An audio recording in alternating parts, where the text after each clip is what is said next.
பொங்கல் திருநாள். பொங்கல் திருநாள்னா இது ஏதோ அறுவடை திருநாள் அப்படின்னு சொல்லுவோம். அதாவது வருஷம் பூரா நாம் பாடுபட்டு அதனுடைய பலனை அனுபவிக்கிற நாள் அப்படிங்கிறது நாம் சொல்லிட்டு இருக்கிறது. இது முக்கியமாக இது ஒரு நன்றி அறிவிப்பு நாள் அப்படின்னு சொல்லுவாங்க. இன்னைக்கு நிறைய நன்றி அறிவிப்பு கூட்டம்லாம் நடந்துகிட்டு இருக்குல்ல, அது மாதிரி விவசாயிகள் நடத்துகிற ஒரு நன்றி அறிவிப்பு விழா இது. யாருக்கு நன்றி சொல்றாங்கன்னா ஆதவனுக்கு. அதாவது சூரியன் இல்லைன்னா விவசாயம் இல்லை.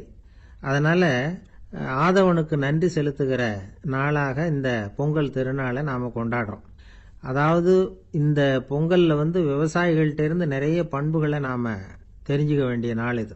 விவசாயிகள் அவங்க விவசாயம் முன்னேறி இருக்கிற அளவுக்கு விவசாயிகளுடைய வாழ்க்கை தரம் முன்னேறல. அந்த அளவுக்கு அவர்கள் நாட்டுக்காக உழைச்சிக்கிட்டு இருக்கிறாங்க. அந்த காலத்திலேயே அதை பற்றி ஒரு கதை சொல்றது உண்டு. ஒரு வயசான ஆள் நிலத்தில் ஏறு உழுதுகிட்டு இருந்தாராம். கிழிஞ்சு போன ஒரு சின்ன துண்டை தான் இடுப்பில் கட்டியிருந்தாராம். தலையில் ஒரு கந்தலை சுற்றி இருந்தார். உடம்பு பூரா சேரு, ரொம்ப ஏழை. ஏறு ஓட்டிகிட்டு இருக்கிறவர் வேற எப்படி இருப்பார்? இருந்தாலும் அந்த ஆள் ரொம்ப ஜாலியாக பாட்டு பாடிக்கிட்டே ஏறு உழுதுகிட்டு இருந்தாராம். உடம்புல தான் அவர் ஏழையை தவிர மனசில் ஒரு ஏழையா தெரியல. அந்த சமயத்தில் அந்த நாட்டு ராஜா அந்த பக்கமாக குதிரை மேலே வந்தாராம். வேட்டைக்கு போயிட்டு பரிவாரங்களோட திரும்பி வந்துகிட்டு இருக்கிறார். ரொம்ப செல்வ செழிப்புல இருக்கிற ராஜா அவர் இந்த வயசான விவசாயியை பார்த்துருக்கார். இந்த ஆள் ரொம்பவும் ஏழைங்கிறது அவர் பார்த்தாவே பளிச்சுன்னு தெரியுது. கட்டிக்கிறதுக்கு நல்ல துணி இல்லை, உடம்போ இழைச்சி போயிருக்குது, வயிறு முதுகில் போய் ஒட்டிகிட்டு இருக்கு, கண்ணு குழி விழுந்து போயிருக்குது. ஆனாலும் முகத்தை பார்த்தா சந்தோஷமா இருக்கிற மாதிரி இருக்கு. இவ்வளவு உற்சாகமா பாடிட்டு இருக்கிறாரே அப்படின்னு ஆச்சரியமா நினைச்சு பார்த்தார் அந்த ராஜா. சரி, அவர்கிட்ட கொஞ்சம் பேச்சு கொடுத்து பார்க்கலாம் அப்படின்னு முடிவு பண்ணார். ஐயா பெரியவரே, இப்படி கொஞ்சம் வர முடியுமான்னாராம். பொழுது போகிறதுக்குள்ள நான் இந்த வயல் பூரா உழவு ஓட்டி ஆகணும், அதனால பேசுறதுக்கு நேரம் இல்லை அப்படின்னாராம் அந்த பெரியவர். என்ன அவ்வளவு அவசரமா? மீதி இருந்தால் நாளைக்கு உழுதப்படாதா? அது சரி, உனக்கு எத்தனை ஏக்கர் நிலம் இருக்கு அப்படின்னு விசாரிச்சிருக்கார் ராஜா. எனக்குன்னு சொந்தமாக உள்ளங்கை அளவு கூட நிலம் கிடையாது. இது எங்கள் முதலாளியோட நிலம். இதை பூராவும் உழுது முடிச்சாதான் அவர் கூலி கொடுப்பார். நான் கூலிக்கு உழுதுகிட்டு இருக்கிறேன். உங்ககிட்ட பேசிக்கிட்டு இருந்தா அவருக்கு துரோகம் பண்ணது மாதிரி ஆயிடும் அப்படின்னாராம். ராஜா குதிரையை விட்டு கீழே இறங்கினார். வரப்பில் நடந்து அந்த பெரியவர்கிட்டயே போனாராம். சரி, ஒரு நாள் பூரா உழுதா உனக்கு எவ்வளவு கூலின்னு கேட்டிருக்கார். 8 அணா கூலி கிடைக்கும்னாராம் அவர். இது ரொம்ப காலத்துக்கு முன்னாடி நடந்த ஒரு சம்பவங்கிறதுனால அப்போ 8 அணா கூலிங்கிறது ரொம்ப பெருசு. இருந்தாலும் அதுவும் அந்த ராஜாவுக்கு பெரிய கூலியா தெரியல. இவ்வளவுதானா, இதை வச்சுக்கிட்டு நீ எப்படி காலம் தள்ளுற அப்படின்னாராம். ஒன்றும் கவலை இல்லை அப்படின்னாராம் அவர். ராஜாவுக்கு ரொம்ப ஆச்சரியமா போச்சு. 8 அணா கூலி வாங்குற இந்த ஆளு கவலை இல்லாமல் இருக்கிறார், ஏராளமான வசதியோடு இருக்கிறன்னா கவலை இல்லாமல் வாழ முடியலையே அப்படின்னு நினைச்சு பார்த்துருக்கார். அது சரி, 8 அணாவில் எப்படி குடும்பம் நடத்துற அப்படின்னு கேட்டாராம். எனக்கு கிடைக்கிற 8 அணாவில் 2 அணா குடும்பத்துக்கு செலவழிக்கிறேன், 2 அணா பழைய கடனுக்கு கொடுக்குறேன், 2 அணா தர்மம் செய்கிறேன், 2 அணா வட்டிக்கு கொடுக்குறேன், ஒரு குறையும் இல்லைன்னாராம். ராஜாவுக்கு ஒன்றும் புரியல. எனக்கு ஒன்றும் புரியலையேன்னு இருக்கார். ஐயா, எனக்கும் என் மனைவிக்கும் 2 அணா செலவாகுது. வயசான அம்மா அப்பா இருக்கிறாங்க, சின்ன வயசுல என்னை காப்பாத்தினவங்க அவங்க. அந்த கடனுக்கு 2 அணா செலவாகுது, அது பழைய கடன். என் தங்கச்சி ஒருத்தி ஆதரவு இல்லாத நிலைமையில தன்னுடைய மகனோட என் வீட்டில் இருக்கிறா. அவளுக்கும் அவள் மகனுக்கும் 2 அணா செலவு பண்றேன், அது தர்மம். எனக்கு 2 பிள்ளைங்க இருக்கிறாங்க, அவங்களுக்கு 2 அணா செலவு பண்றேன், அது வட்டிக்கு கொடுக்கறது மாதிரி. பிற்காலத்தில் அவங்க எங்களை காப்பாற்றுவாங்க. அந்த வகையில் நான் திருப்தியோடு வாழ்ந்துகிட்டு இருக்கிறேன் அப்படின்னாராம். ராஜாவுக்கு அர்த்தம் புரிய ஆரம்பிச்சுதான். அந்த பெரிய நிலத்தை விலை கொடுத்து வாங்கி அந்த பெரியவருக்கே தானமாக கொடுத்துட்டாராம். இப்போ உழுதவருக்கே நிலம் சொந்தமாயிட்டுது. அன்னையிலேருந்து அரசனுக்கும் ஆறுதல் கிடைச்சுதான். இப்படி ஒரு கதை சொல்லுவாங்க. 8 அணா வருமானத்தை வச்சுக்கிட்டு எப்படி காலத்தை தள்ளுறதுன்னு சொல்றதுக்காக இந்த கதையை சொல்றதாக யாரும் தப்பா நினைச்சுக்க கூடாது. கிடைக்கிறத எப்படி பங்கு போடுறார், எப்படி திருப்தியா வாழறார் அப்படிங்கிறது தான் முக்கியம். அது மாதிரி இன்றைக்கு இந்த பொங்கல் திருநாளில் உழவர்கள் மனசு மகிழ்ச்சியா இருந்ததுன்னா அது எல்லாரும் மகிழ்ச்சியா இருக்கிறது மாதிரி அர்த்தம். அதனால அவர்கள்ட்ட இருந்து நாம பாடம் கத்துக்கணும். சில உழவர்கள் தங்கள் நிலத்துல விளையறத தாங்கள் சாப்பிட மாட்டாங்க, அடுத்தவங்கள்ட்ட வித்துட்டு சந்தையில போய் வேற அரிசி வாங்கிட்டு வந்து தான் இவங்க சாப்பிடுவாங்க. அப்படிப்பட்ட விவசாயிகள்லாம் இது உண்டு. பங்கிடுகிற பண்பை உழவர்கள்ட்ட இருந்து கற்றுக்கொள்ளுங்கள் அப்படிம்பாங்க. ஒரு ஆள் நிம்மதியா மகிழ்ச்சியா இருந்தானா, உங்க நிம்மதிக்கும் மகிழ்ச்சிக்கும் என்ன காரணம்னு கேட்டிருக்காரு இன்னொருத்தர். என்கிட்ட இருந்தது பூராவையும் என் பிள்ளைங்களுக்கு சமமா பங்கு போட்டு கொடுத்துட்டேன், எனக்குன்னு எதுவுமே வச்சுக்கல, அதுதான் நிம்மதிக்கு காரணம்னு இருக்கான். உங்ககிட்ட இருந்தது எவ்வளவு இருந்தது அப்படின்னு கேட்டிருக்காரு அவரு. மொத்தமா ஒரு 50,000 ரூபாய் இருக்கும் அப்படின்னு இருக்கான். அவ்வளவும் பணமாவே இருந்ததா அப்படின்னு கேட்டிருக்காங்க அவங்க. இல்லைங்க, அவ்வளவும் கடன், அதை தான் பிரிச்சு கொடுத்துருக்கேன் பிள்ளைங்க கிட்ட அப்படின்னு நானும். அவன் ஜென் துறவி, அவருக்கு ரொம்ப வயசாயிட்டுது, கடைசி காலம். நண்பர்களெல்லாம் கூப்பிட்டார். நண்பர்களே, நான் வித்தியாசமான முறையில் சாகணும்னு ஆசைப்படுறேன், அதுக்கு ஏதாவது யோசனை சொல்லுங்களேன் அப்படின்னு கேட்டாராம். நண்பர்கள் சிரிச்சாங்க. என்ன பேச்சு பேசுறீங்க, சாவறதுங்கிறது என்ன விளையாட்டு கத்தனமான காரியமா அப்படின்னு கேட்டிருக்காங்க. அந்த துறவி கொஞ்ச நேரம் யோசனை பண்ணார். அப்புறம் கேட்டாராம், இதுவரைக்கும் யாராவது நடந்துக்கிட்டே இறந்துருக்கிறாங்களா அப்படின்னாராம். எல்லாரும் இல்லைன்னாங்களாம். ஒருத்தர் மட்டும் சொல்லியிருக்கார். அப்படியும் ஒருத்தர் இறந்துருக்கிறதாக ஒரு கதையில் படிச்சிருக்கிறேன், ஒரு ஞானியால் தான் அப்படியெல்லாம் செய்ய முடியும் அப்படின்னு அவர் சொன்னாராம். சரி, அப்படின்னா அந்த முறை நமக்கு வேணாம், நின்றுக்கிட்டே யாராவது உயிரை விட்டுருக்காங்களா அப்படின்னு விசாரிச்சாராம். அப்படியும் ஒருத்தர் இறந்துருக்கிறார் அப்படின்னாங்களாம். மறுபடியும் அந்த துறவி யோசனை பண்ணியிருக்கிறார். ஏதாவது வித்தியாசமான முறையில் நாம் போகணும் அப்படிங்கிறது அவருடைய விருப்பம். மனிதன் எப்படி வாழ்கிறானோ அப்படி இறப்பது தான் நல்லது. சரி, யாராவது தலைகீழாக யோகம் செய்யும் நிலையில் இறந்துருக்கிறாங்களா அப்படின்னு விசாரிச்சாராம். நண்பர்கள் சிரிச்சாங்க. தலைகீழாக நின்னபடி இறந்ததாக நாங்கள் கேள்விப்பட்டதே இல்லை, அது முடியாத காரியம் அப்படின்னு இருக்காங்க. இப்போ அந்த துறவிக்கு திடீர்னு உற்சாகம் வந்துட்டுது. உடனே எழுந்திரிச்சார், தலைகீழாக நின்னார், அப்படியே உயிரை விட்டுட்டார். அவ்வளோதான். அந்த மடாலயத்தில் ஒரே குழப்பம், எப்படி அவரை கீழே இறக்கி படுக்க வைக்கிறது அப்படின்னு புரியல.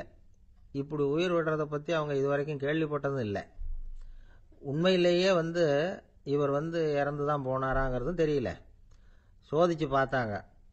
இதய துடிப்பு, நாடி துடிப்பு எல்லாம் நின்று போயிருந்தது. இவர் எப்பவும் இப்படி தான், என்ன பண்ணுறது இப்போ அப்படின்னு சொல்லி எல்லாரும் குழம்பிக்கிட்டு இருக்கிற சமயத்தில் ஒரு பெரியவர் யோசனை சொன்னார். இந்த துறவியோட மூத்த சகோதரி பக்கத்து மடாலயத்தில் இருக்கிறாங்க, அவங்கள இங்கே அழைச்சிட்டு வந்தால் ஏதாவது வழி கிடைக்கும் அப்படின்னார். அந்த அம்மாவுக்கு 90 வயசு. அழைச்சிட்டு வந்தாங்க. ஒரு குச்சியை ஊன்றிக்கிட்டு அப்படியே மெதுவாக நடந்து வந்தாங்க. தம்பி, தலைகீழாக நின்று உயிர் விட்டு இறக்கிறத பார்த்தாங்க. தம்பின்னு கூப்பிட்டு பார்த்தாங்க, ஒன்றும் காணும். உடனே என்ன பண்ணாங்க, தன்னுடைய கைத்தடியால் தம்பியோட உடலை ஒரு தட்டு தட்டினாங்க. ஏப்பா, சாகிறப்பவும் உன்னுடைய குறும்புத்தனத்தை விடலையா, இப்படியாடா சாகிறது, ஒழுங்கா செத்து தொலை அப்படின்னாங்களாம். அவ்வளவுதான். உடனே அந்த துறவி திரும்பி நேராக நின்னார். அக்கா, கோவப்படாத, நான் ஒழுங்கா சாகிறேன், எப்படி செத்தா என்ன, எல்லாம் எனக்கு ஒன்று தான் அப்படின்னு சொல்லிவிட்டு அப்படியே தரையில் படுத்து உயிரை விட்டாராம். அதுக்கப்புறம் அந்த அம்மா கோலை கையில் எடுத்துக்கிட்டு அப்படியே திரும்பி கூட பார்க்காம அவங்க பாட்டுக்கு போயிட்டாங்களாம். மரணத்தை ஒரு விளையாட்டாக ஆக்கிய அந்த துறவிக்கு வாழ்க்கையே ஒரு விளையாட்டாக தான் இருந்திருக்குது. எந்த நோக்கமும் இல்லாமல் செயல்படுறதுன்னா என்னங்கிறதும் அவருக்கு தெரிஞ்சிருக்குது. பயனை எதிர்பார்க்காம பணி செய்து வாழ்ந்து மறைந்த மகான் அவர். தம்முடைய தொழிலை விளையாட்டு போல செய்ய தெரிஞ்சவருக்கு வாழ்க்கையே ஒரு விளையாட்டாக மாறிடும். எல்லாமே விளையாட்டாகி விடுகிற போது மரணமும் விளையாட்டாகிவிடும் அப்படிங்கிறது தான் அந்த தத்துவம். ஆனால் அதுக்கு முன்னாடி உங்களுக்குள்ளே இருக்கிற உண்மையான நடிகனை நீங்கள் அடையாளம் கண்டுபிடிக்கணும். நீங்கள் நடிக்க வேண்டியதே இல்லை, நீங்கள் ஏற்கனவே நடிச்சுக்கிட்டு தான் இருக்கிறீங்க. நீங்கள் இந்த உண்மையை தெரிஞ்சுக்கணும், அவ்வளவுதான். இதுதான் ஞானிகளுடைய கருத்து. நீங்கள் தெருவில் நடந்து போயிட்டு இருக்கிறீங்க, எதிரில் வர்றவர் உங்களை பார்த்து எப்படி இருக்கிறீங்கன்னு கேட்குறார். நல்லா இருக்கிறேங்கிறீங்க. உண்மையிலேயே நாம் நல்லா இருக்க மாட்டோம், ஏதாவது உடம்புல கோளாறு இருக்கும். ஆனால் அப்படி சொல்லுவோம், நல்லா இருக்கிறேன் அப்படின்னு. அது நடிப்பு தானே. உங்களை சந்தித்ததில் ரொம்ப மகிழ்ச்சி அப்படின்னு சொல்கிறோம். உடனே கொஞ்சம் நிதானமாக யோசிச்சு பாருங்கள், உண்மையிலேயே உங்கள் மனசு மகிழ்ச்சி அடைஞ்சுட்டுதா? அது நடிப்பு தானே. வாழ்க்கையை சரியாக புரிஞ்சுக்கிட்டா எல்லாமே நடிப்புங்கிறது புரியும். கல்யாண பத்திரிக்கை அனுப்பியிருந்தேனே, ஏன்டா வரலன்னு கேட்டான் ஒருத்தன். வந்திருந்தேனே அப்படின்னானா இவன். டேய், ஏன்டா போய் சொல்கிற, நான் பத்திரிக்கையே உனக்கு அனுப்பலையே அப்படின்ட்டுருக்கான் அவன். அதுக்கு இவன் சொன்னானா, பத்திரிக்கை அனுப்புனேன்னு நீ போய் சொல்கிறப்போ கல்யாணத்துக்கு வந்தேன்னு நான் போய் சொல்லக்கூடாதா அப்படின்னானா. ஒரே ஒரு ஊரில் ஒரு ராஜா இருந்தார். அவர் பேரில் மக்களுக்கு ரொம்ப மரியாதை. அவ்வளவு நல்லா ஆட்சி புரிஞ்சுக்கிட்டு வந்தார். அவருக்கு வயசாயிட்டுது. அதனால் ஒரு நாள் அமைச்சரை கூப்பிட்டார். இதை பாருங்க, எனக்கு வயசாயிட்டுது, அதனால் இந்த அரச பொறுப்பையெல்லாம் நீங்கள் ஏற்றுக்குங்க அப்படின்னார். அதுக்கப்புறம் ராணியை கூப்பிட்டார்.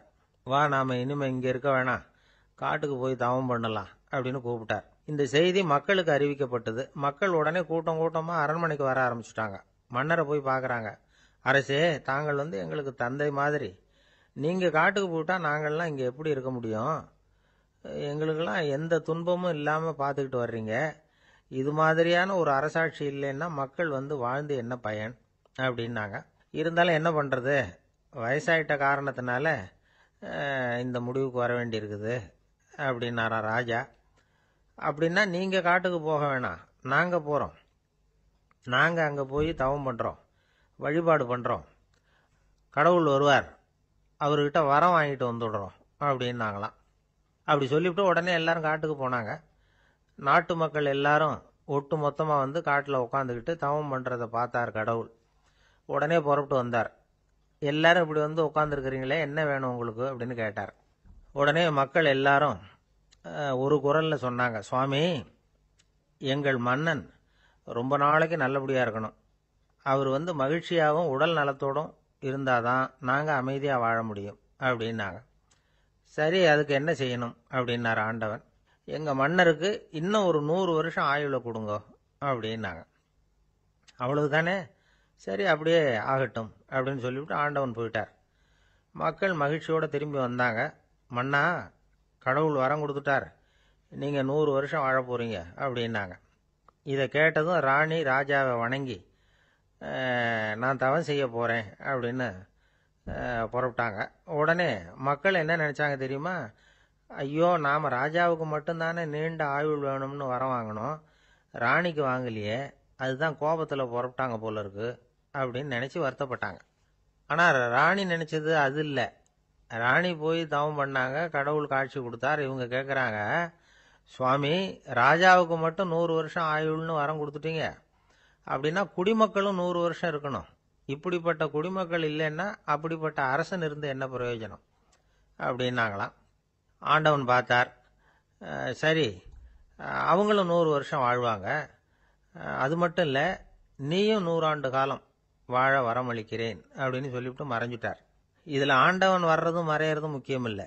இதில் கவனிக்க வேண்டியது ஆள்கிறவனின் விசாலமானம், குடிமக்களின் விசாலமானம், ஆள்கிறவன் மனைவியினுடைய விசாலமானம்.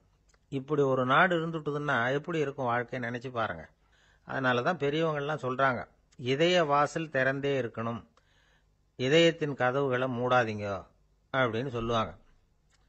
என்கிட்ட ஒருத்தர் சொன்னார், என்னுடைய இதய வாசல் எப்பவும் திறந்தே தான் இருக்குதுன்னார். எதனால் அப்படி சொல்றீங்க அப்படின்னு கேட்டோம். டாக்டரே சொல்லிவிட்டார், என்னுடைய இதயத்தில் ஒரு ஓட்டை இருக்குது அப்படின்னு, வால்வு சரியில்லையா அப்படிங்கிறார். ஒரு ஆள் அசையாம கிடக்கிறார், அவர் இருக்காரா போயிட்டாராங்கிறத எப்படி முடிவு பண்றோம்? அவர் மூக்குக்கு முன்னாடி புறங்கையை வச்சு பார்க்குறோம், மூச்சு வருதா இல்லையா அப்படிங்கிறத கண்டுபிடிக்கிறதுக்காக. மூச்சுங்கிறது அவ்வளவு முக்கியமான ஒரு விஷயம். சுவாசம் இல்லைன்னா எதுவுமே இல்லை. நம்ம பூமி இருக்க, அது கூட சுவாசிக்குதுங்கிறத சோவியத் விஞ்ஞானிகள் கண்டுபிடிச்சிருக்கிறாங்க. பூமிக்கு மேலே இருக்கிற மண் அடுக்கில் காற்றில் உள்ள ஆக்சிஜன் ஆக்சிகரணம் அடையுது அப்படின்னு தான் இதுவரைக்கும் எல்லாரும் நம்பிக்கிட்டு இருந்தாங்க. ஆனால் இப்போ என்ன கண்டுபிடிச்சிருக்கிறாங்கன்னா, அந்த ஆக்சிஜன் பூமிக்குள்ள 1 கிலோமீட்டர் ஆழம் வரைக்கும் ஊடுருவி போகுதான். பூமிக்குள்ள 2 பக்கமும் பல கிலோமீட்டர் வரைக்கும் பரவுதான்.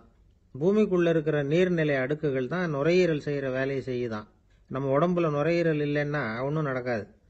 ஒரு மரத்தை தலைகீழாக தொங்க போட்டால் எப்படி இருக்கும் அப்படி யோசிச்சு பாருங்க. அப்படி தான் இதுவும், நுரையீரலும் அப்படி தான் இருக்கும். வலது பக்கம் ஒன்று, இடது பக்கம் ஒன்று. வலது பக்கம் நுரையீரல் கொஞ்சம் பெருசாக இருக்கும், நுட்பமான நரம்பு குழாய்கள் அதில் இருக்கும். கோடிக்கணக்கான நுண்ணிய குழாய்களை வச்சுக்கிட்டு தான் அது வேலை செய்யுது. 25 கோடி குழாய்கள் இருக்கும். அதை அப்படியே முழுசாக பிரித்து பரப்புனா ஒரு டென்னிஸ் கோர்ட்டில் பாதி பரப்பளவு இருக்குமா. நுரையீரல் நிறம் கருஞ்சிவப்பு தான். புகை அதிகமாக உள்ளே போச்சுன்னா அது கருப்பாயிடுது. காற்றுல உள்ள பிராணவாயுவை இது இழுத்து எடுத்துக்கிட்டு ரத்தத்தை சுத்தப்படுத்துகிற முக்கியமான வேலையை இது செய்யுது. அசுத்த காற்றை வெளியில் அனுப்பி வச்சுருது. ஒருத்தர் வேகமாக ஓடி வரார், அவருக்கு மூச்சு இறைக்கும். பயங்கரமாக எதையாவது பார்த்து விடுறார், உடனே மூர்ச்சை ஆயிடுவார். இது மாதிரி சமயங்களில் வேற எந்த தூண்டுதலும் இல்லாமல் நுரையீரல் தானாகவே இயங்கும். இப்படி ஒரு அவசியம் ஏற்படுறப்போ இயக்கத்தை தூண்டி விடுற முக்கியமான இணைப்பு மூளைக்கு கீழே முதுகு எலும்புக்கு மேற்பகுதியில் இருக்குது. அது உடனே சுவாசத்துக்கு அவசர உதவியை கொடுக்குது. இப்போ ஒருத்தர் பேசாமல் உட்காந்துருக்கார். இந்த சமயத்தில் அவருக்கு 1 பங்கு காற்று தேவைப்படுதுன்னு வச்சுக்கோங்க. அவர் எழுந்திரிச்சு நடக்கும் பொழுது 1.5 மடங்கு தேவைப்படும். ஓடினார்னா 3 மடங்கு தேவைப்படும். படுத்திருக்கிறப்ப 1/2 மடங்கு தான் தேவைப்படும். இதுக்கு நிமிஷத்துக்கு 16 தடவை மூச்சு விட்டாகணும். இப்படி சாதாரணமாக உள்ளே இழுக்கிற காற்று கொஞ்சம்தான் இருந்தாலும் இது மாதிரி 8 மடங்கு காற்றை உள்ளே இழுத்து வச்சுக்கிற சாமர்த்தியம் நுரையீரலுக்கு இருக்குதான். தண்ணி, நுண்கிருமிகள், ரசாயன பொருள் இப்படி எது உள்ளே போனாலும் நுரையீரல் சமாளிச்சுக்கும். 30 வருஷமாக விடாத புகை பிடிக்கிறவர் தொடர்ந்து உள்ளே அனுப்பி வைக்கிற புகையை கூட சமாளிக்குதுன்னா பார்த்துங்களேன். உள்ளே போகிற புகை நுட்பமான சுவாச முடிச்சுகளை அழிச்சு விடுது. கறி புகை அது மேலே படிஞ்சு உபயோகம் இல்லாமல் பண்ணிவிடுது. ஆனாலும் தேவைக்கு அதிகமாக 8 மடங்கு கூடுதலாக சுவாச முடிச்சுகள் நம்ம உடம்புக்குள்ளே இருக்கிறதுனால சமாளிக்க முடியுது. சமாளிக்க முடியலன்னா சில சமயம் மூச்சு திணறும். அதை ஒரு எச்சரிக்கையாக எடுத்துக்கிட்டு புகை பிடிக்கிற பழக்கத்தை விட்டுடணும். அதுதான் நல்லது. ஆனால் அப்படி யார் விடுறது? இணை பிரியாத 2 நண்பர்கள் இருந்தாங்களாம். 2 பேரும் விடாமல் சிகரெட்டு குடிக்கிறவங்க. அதில் ஒருத்தன் செத்து போட்டான். இன்னொருத்தன் அதுக்கப்புறம் 2 சிகரெட்டாக குடிக்க ஆரம்பித்தானான். ஏன் இப்படி பண்ணுறேன்னு கேட்டிருக்காங்க. நான் ஒரு சிகரெட்டு தான் குடிக்கிறேன், செத்து போன என்னுடைய ஃப்ரெண்டு இருக்கானே செத்து போனவன், அவனுக்காக இன்னொரு சிகரெட்டு குடிக்கிறேன் அப்படின்னு நானா. இது ரொம்ப ஆபத்து, விட்டுடு அப்படின்னு சொல்லியிருக்காங்க. சரின்னு ஒத்துக்கிட்டான். ஆனால் அதுக்கப்புறமும் ஒரு சிகரெட் வீதமாக குடிச்சிக்கிட்டே இருந்தான். சிகரெட்டு பழக்கத்தை நீ இன்னும் விடலையான்னு கேட்டாங்களாம். அந்த பழக்கத்தை நான் எப்போ விட்டுட்டேன், இப்போ நான் குடிக்கிறது என் ஃப்ரெண்டுக்காக அப்படின்னு நானா. இவங்கெல்லாம் எப்படி திருந்துறது? எது ரொம்பவும் கஷ்டமான காரியம் அப்படின்னு கேட்டார் ஒருத்தர். ஒருத்தருக்கு ஒருத்தர் சண்டை போடாமல் இருக்கிறது தான் ரொம்ப கஷ்டமான காரியம் அப்படின்னு தோணுது. ஒரு நாட்டுக்கும் இன்னொரு நாட்டுக்கும் சண்டை, நாட்டுக்குள்ளேயே ஒரு குரூப்புக்கும் இன்னொரு குரூப்புக்கும் சண்டை. ஏன் சண்டை போட்டுக்கிறீங்கன்னு கேட்டு பாருங்க. நாங்கள் சமாதானத்துக்காக தான் சண்டை போட்டுக்கிறோம் அப்படிம்பாங்க. வாழறதுக்காக பிறந்த மனுஷன் லட்சியத்துக்காக உயிரை விட தயார் அப்படின்னு சொல்லிட்டு இருப்பான். அப்படி உயிரை விடுறவங்கள நாமளும் பாராட்டுவோம். ஆனால் ஒன்றுமில்லாத விஷயங்களுக்கெல்லாம் சண்டை போடுறவங்களெல்லாம், அப்படிப்பட்டவங்களையும் சரி உயிரை விடுறவங்களையும் சரி என்னன்னு சொல்கிறது? யுத்தங்களாலேயும் சண்டைகளாலேயும் நாம் அடையிறது என்னங்கிறது ஒரு பக்கம் இருக்கட்டும், இழக்கிறது என்ன தெரியுமா? ஏராளமான உயிர்கள். ரத்தம் சிந்தறதுக்கு நான் தயார் அப்படின்னு மார்தட்டி சொல்லலாம். ஆனால் ரத்தம் சிந்தினா உயிர் காத்துக்கிட்டு இருக்க தயார் இல்லை. அதாவது உயிர் நமக்காக காத்துக்கிட்டு இருக்க தயார் இல்லை. இழக்கிற ரத்தத்தை ஈடுகட்டினா தான் உயிரை காப்பாற்ற முடியும். அதனால் இது சம்பந்தமாக ஆராய்ச்சி செய்கிற கட்டாயம் ஏற்பட்டு போச்சு.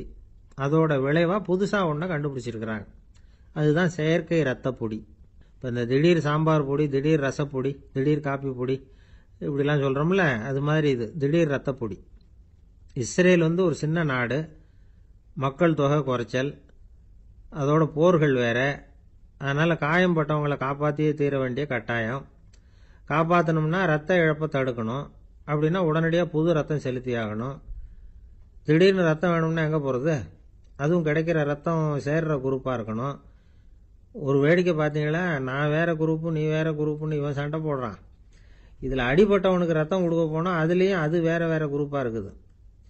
அது ரத்தமும் வேறு வேறு குரூப்புன்னு சொல்லிகிட்டு இருக்குது. எந்த குரூப்பு ரத்தம் வேணும்? அது உடனடியாக கிடைக்கலன்னா என்ன பண்ணுறது? இப்படிப்பட்ட கஷ்டம்லாம் நமக்கு வந்துடுது. இதுக்காக தான் விஞ்ஞானிகள் இந்த ரத்த பொடியை கண்டுபிடிச்சிருக்கிறாங்க. அதாவது ஒரு ஆள் அடிபட்டு போட்டான்னு வச்சுங்களேன், அவனுக்கு ரத்தம் கிடைக்கல. உடனே என்ன பண்ணலாம்?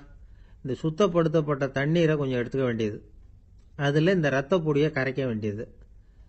இப்போ இந்த செயற்கை ரத்தம் தயாராகிட்டுது. இதை அந்த ஆள் உடம்புல ஏற்றி விட்டுற வேண்டியது. இயற்கையாக நம்ம உடம்புல இருக்கிற ரத்தம் என்னென்ன வேலை செய்யுதோ அதே வேலையை இதுவும் செய்யும். அதாவது ஆக்சிஜனை உடம்புல எல்லா இடத்துக்கும் எடுத்துகிட்டு போகுது. அந்த வேலையை இந்த செயற்கை ரத்தமும் செஞ்சுடுது. ஆனால் ஒரு விஷயம், இந்த செயற்கை ரத்தம் ஒரு அவசரத்துக்கு தான் உபயோகப்படுத்தலாம், ஒரு முதல் உதவி மாதிரி. அதை அப்படியே நிரந்தரமாக விட்டுற முடியாது. பின்னாடி தேவையான குரூப்பு உண்மையான ரத்தம் கிடைச்ச உடனே அதை செலுத்திக்கணும். உண்மையான ரத்தத்தை 20லேருந்து 40 நாள் வரைக்கும் தான் பாதுகாக்க முடியும். அதுவும் குளிர்பதன பெட்டியில். அதுக்குள்ளே உபயோகப்படுத்தலைன்னா அது வீணாக போயிடும். இந்த ரத்த பொடி அப்படி இல்லை, எவ்வளோ நாள் வேணும்னாலும் அப்படியே வச்சுருக்கலாம். குளிர்பதன பெட்டியும் தேவையில்லை. ஆனால் ஒன்று, இது தண்ணியில் கலந்து செயற்கை ரத்தமாக ஆக்கிவிட்டா அதோட வலு 72 மணி நேரம் தான், அதாவது 3 நாள். அதுக்குள்ளே அந்த ஆசாமியை எங்கேயாவது ஆஸ்பத்திரிக்கு தூக்கிட்டு போய் உண்மையான ரத்தத்தை கொடுத்துடணும். சண்டையில் அடிபடுறவங்க, சாலை விபத்தில் அடிபடுறவங்க, இவங்களுக்கெல்லாம் அவசரத்துக்கு கை கொடுத்து உதவுறது இந்த செயற்கை ரத்த பொடி. அதுக்கப்புறம் நாம் கொடுக்குற ரத்தம் தான் அவங்கள காப்பாற்றணும். இன்னைக்கு ரத்தத்தை தானமாக கொடுக்க தயாராக இருக்கிற நல்ல உள்ளங்கள் ஏராளம். எவ்வளவு ஆக்சிடென்ட்டு, ஆப்ரேஷன், இதில் சம்மந்தப்பட்டவங்களை காப்பாற்றுறது நாம் தானமாக கொடுக்குற ரத்தம் தானே. ஒரு ஆக்சிடென்ட்டு, ஒரு ஸ்கூட்டர் ஒரு ஆள் மேலே மோதி விட்டுது, பார்த்து வரக்கூடாதா அப்படின்னா அந்த ஆள், நீ தான் பார்த்து நடக்கணும், ஏன்னா 20 வருஷமாக நான் அந்த ஸ்கூட்டரை ஓட்டிகிட்டு இருக்கிறேன் அப்படின்னானா இவன். இதுக்கு அவன் சொன்னானா, நீ தான் பார்த்து ஓட்டணும், ஏன்னா 40 வருஷமாக நான் இப்படி நடந்துக்கிட்டு இருக்கிறேன் அப்படின்னானா. ஒரு ஊரில் ஒரு ராஜா இருந்தார். பெரிய அரண்மனையில் தான் இருக்கிறார். எல்லா வசதியும் இருந்தது. இருந்தாலும் அவர் எல்லாரும் சொல்றது எப்படி தெரியுமா, பிச்சைக்கார ராஜா. அப்படி ஒரு பேர் அவருக்கு நிலைச்சு போச்சு. ஜனங்களும் சரி, மற்ற தேசங்களில் உள்ளவங்களும் சரி, அவர் அந்த பேர் சொல்லியே குறிப்பிடுறது வழக்கமாக போட்டுது. இது அவருக்கு ரொம்ப கவலையா போச்சு. என்ன இது, நம்மளை தேடி வர்றவங்களுக்கெல்லாம் நாம் சோறு போடுறோம், நம்ம புகழ்ந்து பாடல் ஏற்றி கொண்டு வர்ற புலவர்களுக்கெல்லாம் அவங்க எப்படி வந்தாலும் ஒருவேளை சோறு போடணுங்கிறது உத்தரவு. இவ்வளவுலாம் செஞ்சும் நம்மளை போய் பிச்சைக்கார ராஜான்னு எல்லாரும் சொல்றாங்களே, அது ஏன், எதுக்காக இப்படி சொல்றாங்க? இதுதான் ராஜாவுக்கு குழப்பம். சரி, இதை பத்தி நம்ம அமைச்சர்கள் கிட்ட கேட்கலாமா அப்படின்னு யோசனை பண்ணார். இந்த விஷயத்த போய் அவங்க கிட்ட எப்படி கேட்கறதுன்னு அவருக்கு தயக்கமா இருந்தது. கௌரவ குறைச்சலா தெரிஞ்சுது அவருக்கு. சரி, சாதாரண குடிமக்கள் கிட்ட இதை பத்தி கேட்கலாமா அப்படின்னு யோசனை பண்ணார். கேட்கலாம், ஆனா அவங்க யாரும் ராஜா முன்னாடி வந்து நின்று தைரியமா பேசக்கூடிய அளவுக்கு இல்லை. ராஜாவோட குழப்பம் நாளுக்கு நாள் அதிகமாக போச்சு. கடைசியா அவர் ஒரு முடிவுக்கு வந்தார். அதாவது, இதை பத்தி ஒரு பிச்சைக்காரங்கிட்டே கேட்டு பார்த்துட்டா என்ன. இதுதான் அவர் பண்ண முடிவு. உடனே மாறு வேஷம் போட்டுக்கிட்டு நகர்வலம் போனார். ஒரு பிச்சைக்காரனை கண்டுபிடிச்சார். இதை பாருப்பா, நம்ம ராஜாவை எல்லாரும் பிச்சைக்கார ராஜான்னே சொல்றாங்களே, அதுக்கு என்ன காரணமா இருக்கும் அப்படின்னு கேட்டார். அதுக்கு அவன் சொல்றான், இதுக்கான பதில இன்னும் ஒரு 30 நாள்ல சொல்றேன் அப்படின்னா. உடனே இவருக்கு சந்தோஷம். உண்மையை அவங்ககிட்ட சொன்னார். நான் வேற யாரும் இல்லை, நான் தான் இந்த நாட்டு ராஜா. இப்ப நீ என் கூடவே வந்துரு, அரண்மனையிலேயே தங்கிக்கோ, 30 நாள் கழிச்சு எனக்கு பதில் சொல்லிவிட்டு அதுக்கப்புறமா நீ போகலாம் அப்படின்னு சொல்லி அழைச்சிட்டு வந்துட்டார். அரண்மனையில் ஒரு மூலையில் அவன் தங்கறதுக்கு இடம் கொடுத்தார். தினம் 2 வேளையும் இவனுக்கு சோறு போடுங்க அப்படின்னு உத்தரவு போட்டார். ராஜா கொடுத்த இடத்துல போய் உக்காந்துக்கிட்டான் அந்த பிச்சைக்காரன். தினமும் அந்த அரண்மனையில் நடக்கிறதையெல்லாம் கவனிச்சுக்கிட்டு வந்தான். வேளைக்கு சாப்பாடு வரும், சாப்பிட்டுக்கிட்டு இருக்கான். இப்படி 30 நாள் முடிஞ்சுது. ராஜா வந்தார். என்ன, என்னோட கேள்விக்கு பதில் என்னன்னு கண்டுபிடிச்சிட்டியான்னார். கண்டுபிடிச்சிட்டேன்னா. என்ன எல்லாரும் பிச்சைக்கார ராஜான்னு சொல்றாங்களே, அது நியாயமா படுதா உனக்குன்னு கேட்டார். நியாயமா தான் படுது, சந்தேகம் இல்லாம நீங்க பிச்சைக்கார ராஜா தான். என்னதான் நீங்க வசதியோடவும் படைபலத்தோடவும் இருந்தா கூட நீங்க எங்க வர்க்கத்தை சேர்ந்த ஆசாமி தான் அப்படின்னு அடிச்சு சொல்லிவிட்டான் அந்த ஆள். என்னால் அப்படி சொல்றேன்னு கேட்டார் இவர். அரசே, ஒரு உண்மையை கண்டுபிடிச்சு சொல்றதா நான் உங்ககிட்ட சொன்னேன். நீங்க ராஜ பரம்பரைன்னா உடனே உங்க கழுத்துல கிடக்கிற முத்து மாலையை கழட்டி பரிசா கொடுத்துருப்பீங்க, பொன்னையும் மணியையும் கொடுத்துருப்பீங்க. ஆனா நீங்க அப்படி செய்யல. என்ன ஒரு மூலையில உட்கார வச்சு 2 வேளை சோறு போட சொன்னீங்க. உங்களை தேடி யாரு வந்தாலும், யாரு வந்து பாராட்டி பேசினாலும் அல்லது பிரச்சனைகளை சொன்னாலும் நீங்க செய்யற ஒரே காரியம் சோறு போடுறது தான். பிச்சைக்காரனுக்கு சோறு மட்டும்தான் உலகம். உங்க விஷயத்திலையும் நீங்க அப்படித்தான் நினைக்கிறதாக தெரியுது. நல்லா கவனிங்க. எந்த ஒரு பிரச்சனைக்கும் சோறு தான் முடிவுன்னு நினைக்கிறீங்க பாருங்க. நீங்க சந்தேகமில்லாத எங்களை சேர்ந்த ஆளுதான் அப்படின்னு விட்டான் அந்த பிச்சைக்காரன். அதுக்கப்புறம் தான் அந்த ராஜா தன்னுடைய தவறுகளை எல்லாம் திருத்திக்கிட்டாராம். பசின்னு வர்றவங்களுக்கு சோறு தான் போடணும், அது தப்பு இல்லை. பாராட்ட வர்றவங்களுக்கெல்லாம் சோத்தையே போட்டு அனுப்புனா இப்படிதான் பேர் வரும்.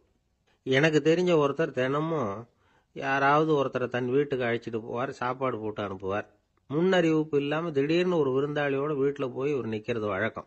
அந்த அம்மாவும் இவருக்காக தயார் பண்ணி வச்சிருந்ததை இவர் அழைச்சிட்டு வந்திருக்கிற விருந்தாளிக்கு போட்டுருவாங்க. விருந்தாளி சாப்பிட்டுட்டு போனதுக்கு அப்புறம் இவர் மனைவி கிட்ட உனக்கு சிரமம் வேணாம் அப்படின்னு சொல்லிவிட்டு பக்கத்தில் உள்ள ஒரு ஹோட்டலுக்கு போய் காசு கொடுத்து சாப்பிட்டுட்டு வந்துருவார். பல நாள் இப்படி நடக்கும். ஒரு நாள் அவரை தனியா கூப்பிட்டுக்கிட்டு போய் ஏன் இப்படி பண்றீங்கன்னு கேட்டோம். அதுக்கு அவர் சொல்றாரு, எங்க வீட்டு சாப்பாட்டுல இருந்து தப்பிக்கிறதுக்கு எனக்கு வேற வழி எதுவும் தெரியல சார், அதனாலதான் இப்படி பண்ணிட்டு இருக்கிறேன் அப்படின்னார். ரொம்ப பரிதாபமா. என்னை விட யோக்கியம் இந்த உலகத்துல வேற யாரும் இல்லை சார் அப்படின்னார் ஒருத்தர். அவரை விட அயோக்கியன் வேற யாரும் இருக்க முடியாதுங்கிற முடிவுக்கு கேட்டவங்க வந்துட்டாங்களாம். மனுஷனுக்கு இருக்கிற ஒரு மிகப்பெரிய குறையே தன்கிட்ட இருக்கிற குறை அவனுக்கு தெரியாம போறது தான். ஆனா அடுத்தவங்க கிட்ட இருக்கிற குறை இவனுக்கு தெளிவா தெரிஞ்சிடும். ஒரு ஒட்டகம் ஒரு கொக்கை பார்த்து ஒரு கேள்வி கேட்டுதான். என்ன கேள்வி தெரியுமா? உன் கழுத்து ஏன் இப்படி வளைஞ்சு போயிருக்குது அப்படின்னு கேட்டிருக்கு. இதுக்கு உடம்பே வளைச்சல். இது போய் கொக்கை கிண்டல் பண்ணுது. இன்னைக்கு மனித சுபாவமும் கிட்டத்தட்ட இப்படித்தான் இருக்குது. இந்த உலகத்துல குறையில்லாத மனிதர்கள் யாரும் கிடையாது, நாம உள்பட. அப்படிங்கிறத முதல்ல நாம் நல்லா புரிஞ்சுக்கணும். ஒரு ஊரில் ஒரு விற்பனை நிலையம் இருந்தது. செல்ல பிராணிகளை விற்பனை செய்கிற நிலையம் அது. நாய், கிளி, பூனை இப்படி நிறைய வச்சு விற்பனை பண்ணிகிட்டு இருக்கிறாங்க. நாய்க்குட்டி விற்பனை செய்கிற பகுதியில் ஒரு சிறுவன் நின்றுக்கிட்டு இருந்தான். விற்பனை செய்கிற ஆளுகிட்ட விலை கேட்டுக்கிட்டு இருந்தான். அதோ இருக்குதே அந்த நாய்க்குட்டி என்ன விலை அப்படின்னு கேட்டானா. 1000 ரூபா அப்படின்னாரான். சரி அது வேணாம், இது என்ன விலைன்னு இருக்கான். 500 ரூபா அப்படின்னாரான். இந்த சின்ன பையன் கையில் வச்சிருந்தது வெறும் 50 ரூபா தான். அதனால் இதை விட குறைச்சலாக கிடைக்குமான்னு பார்த்துருக்கான். அந்த கடையில் ஒரு மூலையில் சரியாக கவனிக்கப்படாமல் ஒரு நாய்க்குட்டி படுத்து கிடந்தது. பாவமாக கத்திக்கிட்டு இருந்தது. அதை பார்த்ததுமே இவனுக்கு அது ரொம்ப பிடிச்சி போச்சு. உடனே அந்த கடைக்காரரை பார்த்து, அதுவும் அந்த மூலையில் படுத்து கிடக்குதே அந்த நாய்க்குட்டி என்ன விலை அப்படின்னு கேட்டிருக்கான். தம்பி, அது ஒரு கால் ஊனம், அதனால் அது உன்னோட குதித்து விளையாடவோ ஓடுறதோ அதால் முடியாத காரியம் அப்படின்ட்டுருக்கார் அவர். அது தெரிஞ்சுதாங்க கேட்குறேன், அதோட விலை என்ன அதை மட்டும் சொல்லுங்களேன் அப்படின்ட்டுருக்கான். தம்பி, இது கால் ஊனம் உள்ள ஒரு நாய். இதை போய் காசு கொடுத்து வாங்கிறதுக்கு யாராவது பிரியப்படுவாங்களா? இதை நான் உனக்கு இலவசமாகவே தர்றேன், எடுத்துகிட்டு போ அப்படின்னாரான். இதை கேட்டதும் அந்த சிறுவனுக்கு கோபம் வந்துட்டு தான். நீங்கள் ஒன்றும் சும்மா கொடுக்க வேணாம், இந்தாங்க 50 ரூபா, இதை வச்சுக்கிட்டு நாய்க்குட்டியை கொடுங்க அப்படின்ட்டுருக்கான். அவருக்கு ஒன்றும் புரியல, ஆச்சரியமாக இருந்தது. சரின்னு பணத்தை வாங்கிட்டு நாய்க்குட்டியை தூக்கி கொடுத்தார். அந்த சிறுவன் அந்த நாய்க்குட்டியை 2 கையாலையும் வாங்கினா, மார்போட பிரியமாக சேர்த்து அணைச்சிக்கிட்டான். தெருவில் இறங்கி நடக்கிறான். அப்படி நடக்கும்பொழுது தான் பார்க்குறார், கடைக்காரர் ஆச்சரியமாக அவனை பார்க்குறார். அப்போ தான் அவருக்கு ஒரு விஷயம் புரியுது. அந்த சிறுவன் தெருவில் நாய்க்குட்டியை மார்போடு அணைச்சிக்கிட்டு விந்தி விந்தி நடந்து போய்கிட்டு இருக்கிறான். ஆமாம், அவனுக்கும் ஒரு கால் ஊனம். இந்த நாய்க்குட்டியை யாருமே வாங்க மாட்டாங்கன்னு நினச்சிக்கிட்டு இருந்தார். குறையுள்ள அதுக்கும் ஒரு எஜமானன் கிடைச்சுட்டான். அதனால் ஊனம் ஒரு குறை இல்லை அப்படிங்கிற உண்மையை அந்த கடைக்காரர் புரிஞ்சுக்கிட்டாராம். நம்மால் ஒருத்தர் கொஞ்சம் வயசானவர், எழுந்திரிச்சு சரியாக நடக்க முடியாது, சாய்வு நாற்காலியிலேயே எப்பவும் உட்காந்துருப்பார். அவர் தனக்கு துணையாக ஒரு நாயை பக்கத்தில் வச்சுருந்தார். அதுவும் ரொம்ப வயசான ஒரு நாய், எழுந்திரிக்கவே சிரமப்படும், நடக்கவும் முடியாது. அவர் பக்கத்திலே இதுவும் சோர்ந்து போய் படுத்து கிடக்கும். அந்த பெரியவரை பார்க்க வந்த ஒருத்தர் கேட்டார், ஏங்க, ஒரு சின்ன பையனை உங்களுக்கு துணையாக வச்சுக்கப்படாதா? இந்த நாயை உங்களுக்கு பாதுகாப்பாக வச்சிருக்கிறீங்களே, உங்களுக்கு ஒரு ஆபத்துன்னா இது எப்படி உங்களுக்கு உதவ முடியும் அப்படின்னார். அப்போ அவர் சொன்னாராம், எனக்கு ஒரு ஆபத்துன்னா அந்த சமயத்தில் இந்த நாய் என்னை தனியாக விட்டுட்டு ஓடி போயிடாமல் இருக்கணும்ல, அதுக்காக தான் இதை நான் வச்சிருக்கிறேன் அப்படின்னாராம். நம்மளில் சில பேர் ரொம்ப தைரியமாக இருப்பாங்க. நாம் கூட சொல்கிறது உண்டு, அந்த ஆளுகிட்ட வர்றதுக்கு எமன் கூட பயப்படுவான் அப்படின்னு சொல்கிறது உண்டு. தைரியசாலிகளை நெருங்கிறதுக்கு எமன் பயப்படுவான் அப்படின்னு சொல்கிறது உண்மைதான். அது பொய் இல்லை. மன வலிமை இருக்கு பாருங்க, அது மனுஷனை காப்பாற்றும். இது மருத்துவ ரீதியான உண்மை. உடல் கோளாறுகள் மன ஆரோக்கியத்தை பாதிக்கும். மன எழுச்சி, மன போராட்டம் இதெல்லாம் உடல் இயக்கத்தில் மாறுதலை உண்டாக்குது. சில வகையான நோய்களுக்கும் மனசுக்கும் இருக்கிற சம்பந்தம் என்னங்கிறத பற்றியெல்லாம் இப்போ ஆராய்ச்சி பண்ணுறாங்க. ஆஸ்மா, மூட்டு வலி, பெருங்குடல் அழற்சி, உயர் இரத்த அழுத்தம், சோரியாசிஸுங்கிற தோல் வியாதி, வயிற்று புண்ணு, இந்த தைராய்டு நச்சுத்தன்மை, இது மாதிரி நோய்களை உண்டாக்குறதுல மனசோட பங்கு என்னங்கிறத பற்றியெல்லாம் ஆய்வு பண்ணி பார்த்துருக்குறாங்க. எதுக்கு எடுத்தாலும் சோர்ந்து போகிறது, தோண்டு போகிறது, இப்படிப்பட்ட மனவாகு, அதோட யாரும் நமக்கு உதவ முடியாது அப்படிங்கிற மனோபாவம், கைவிடப்பட்ட மனநிலைமை, இதெல்லாம் நோயோட தீவிரத்தை ரொம்ப அதிகரிக்க செய்யுதான். இவங்கெல்லாம் அந்த கைகால் வலிக்குது, உடம்பு அசதியாக இருக்குது, தூக்கம் வரல, முதுகு வலிக்குது, உடம்புல உணர்ச்சி குறையுது, கை கால் விரல்லாம் மரத்து போகுது, இப்படி ஏதாவது சொல்லிக்கிட்டு டாக்டர்களை தேடி வந்துக்கிட்டு இருப்பாங்க. நெஞ்சு வலி யாருக்கு வருது தெரியுமா? பதற்றம், போட்டி மனப்பான்மை, அளவுக்கு அதிகமான வேகம், துடிப்பு, பேராசை, இதுலேயும் கட்டுப்பாடு, நேரம் தவறாமை, அப்புறம் இதெல்லாம் உள்ள மனவாக உள்ளவங்க இருக்கிறாங்கல்ல, அவங்க பெரும்பாலும் நெஞ்சு வலிக்கு ஆளாயிடுறாங்களாம். ஃப்ரீட்மேன் அப்படிங்கிறவர் நிறைய ஆராய்ச்சியெல்லாம் பண்ணி பார்த்துட்டு இதை உறுதிப்படுத்தியிருக்கிறார். அவர் பண்ணின ஆராய்ச்சியில் என்னெல்லாம் தெரிய வந்தது தெரியுமா? பொறுப்பு அதிகம் உள்ளவங்களுக்கு கண்டிப்பாக ரத்த அழுத்தம் வரும், அதிகமாக இருக்குமா. அதே மாதிரி கண்டிப்பாக இருக்கிறாங்கல்ல, அவங்களுக்கும் ரத்த அழுத்தம் அதிகரிக்குமா. ரத்த அழுத்தம் தனக்கு அதிகமாக இருக்குங்கிறத தெரிஞ்சுக்கிட்டவங்க தலைவலி, மயக்கம், இந்த தலை சுத்தல், அசதி, இது மாதிரியான உணர்வுகளை அவங்களுக்கு வந்துடும், அது மாதிரி உணர்வு. ஆனால் உண்மை என்ன தெரியுமா? இதெல்லாம் ரத்த அழுத்தத்தினால இல்லை, ரத்த அழுத்தம் கட்டுப்பாட்டுக்குள்ள இருந்தா கூட இவங்க இப்படி நினைக்கிறாங்களாம். இதுக்கு காரணம் மனசு தான் அப்படிங்கிறார் அவர். சில பேர் எப்படி தெரியுமா, ஒருத்தர் மாரடைப்பால இறந்து போனார் அப்படின்னு கேள்விப்பட்டா போதும், இறந்து போறதுக்கு காரணம் இதயம்தான் அப்படிங்கிற பீதியால, இதய தளர்ச்சி அப்படிங்கிற மனநோயால பாதிக்கப்படுறார். இவங்கெல்லாம் அடிக்கடி தங்களுடைய இதய பகுதியை தொட்டு பார்த்துக்குவாங்க, நாடியை பிடிச்சி பார்த்துக்குவாங்க. அடிக்கடி மூச்சை உள்ளுக்கு இழுத்து வெளியில் விட்டு வலி வருதா அப்படின்னு பார்த்துக்கிட்டு இருப்பாங்க. வேற எங்கேயாவது வலிச்சா கூட நெஞ்சை வலிக்குதா அப்படின்னு பார்ப்பாங்க. நெஞ்சு வலிக்குதுன்னு கூட சில பேர் சொல்ல ஆரம்பிச்சிருவாங்க. ஆஸ்மாவுக்கும் மனசுக்கும் சம்பந்தம் உண்டு. தீர்வு காண முடியாத மன போராட்டங்கள் எல்லாத்துக்கும் அடுத்தவங்களையே சார்ந்து இருக்கிற மனநிலை, இதெல்லாம் ஆஸ்மாவினுடைய தீவிரத்தை அதிகப்படுத்திடும். பயம், இது எப்படின்னா என்ன நடக்குமோங்கிற பதற்ற நிலை, அப்புறம் இந்த பயம் இதெல்லாம் சுவாசித்தலை அதிகரிக்க செய்யுது இல்லையா. இதனால ரத்தத்தின் காரத்தன்மை அதிகமாகி நோயின் தீவிரமும் அதிகமாகுது. மன போராட்டம், மனக்கவலை, மன இறுக்கம் இதெல்லாம் தோல் வியாதியை தூண்டி விடுதான். இது மாதிரி இன்னும் எவ்வளவோ இருக்குது. அதனால இன்னைக்கு நமக்கு தேவை என்னன்னா மன வலிமை, மலர்ந்த முகம். இது ரெண்டு இருந்துட்டுதுன்னா பலவிதமான நோய்கள் நம்ம கிட்ட நெருங்கி வராது. டாக்டர், என்ன நெருங்காம இருக்கிறதுக்கு நான் ஒரு காரியம் பண்றேன் அப்படின்னார் ஒருத்தர். அவர் என்ன அர்த்தத்தில் சொன்னார்னா, டாக்டர் அவரை நெருங்காம இருக்கிறதுக்கு அவர் ஒரு காரியம் பண்றாராம். நண்பர்கிட்ட சொன்னார். நண்பர் கேட்டார், அது என்ன காரியம் பண்ற அப்படின்னு கேட்டார். தினம் ஒரு ஆப்பிள் பழம் சாப்பிட்றேன்னார் அவர். ஏன்னா ஆங்கிலத்தில் ஒரு பழமொழி சொல்லுவாங்கல்ல, an apple a day keeps doctor away அப்படிம்பாங்க. ஒரு ஆப்பிள் பழம் சாப்பிட்டா டாக்டர் விலகியே இருப்பார், டாக்டர்கிட்ட போக வேண்டிய அவசியம் இருக்காது அப்படிங்கிறதுக்காக அந்த பழமொழி சொல்றது. என்னன்னா, யாருமே நெருங்காமல் இருக்கிறதுக்கு நான் ஒரு காரியம் பண்ணுறேன்னாரு இன்னொருத்தர். டாக்டர் நெருங்காமல் இருக்கிறதுக்கு ஆப்பிள் பழம் சாப்பிட்றேன்னார் அவர். என்ன யாருமே நெருங்காமல் இருக்கிறதுக்கு நான் ஒரு காரியம் பண்ணுறேன்னார் இன்னொருத்தர். அது என்னன்னு கேட்டோம். தினம் ஒரு பூண்டு சாப்பிட்றேன்னார். ஏ கார்லிக் எ டே கீப்ஸ் எவரிபடி அவே அப்படின்னு அதுக்கு ஒரு புது விளக்கமும் கொடுத்தார். ஒரு ஊரில் ஒரு ராஜா இருந்தார். அவர் அடிக்கடி காட்டுக்கு வேட்டையாட போவார். சில நண்பர்களையும் கூட அழைச்சிக்கிட்டு போவார். காட்டுக்கு போனதும் ஆளுக்கு ஒரு பக்கமாக போய் வேட்டையாடுவாங்க. சாயந்தரமாக திரும்பி வருவாங்க. மறுநாள் அரண்மனையில் உட்காந்து ஒவ்வொருத்தரும் அவங்க அனுபவங்களை எல்லாம் சொல்லிக்குவாங்க. அவங்க வீரத்துக்கு தகுந்த மாதிரி பரிசை அந்த ராஜா கொடுப்பார்.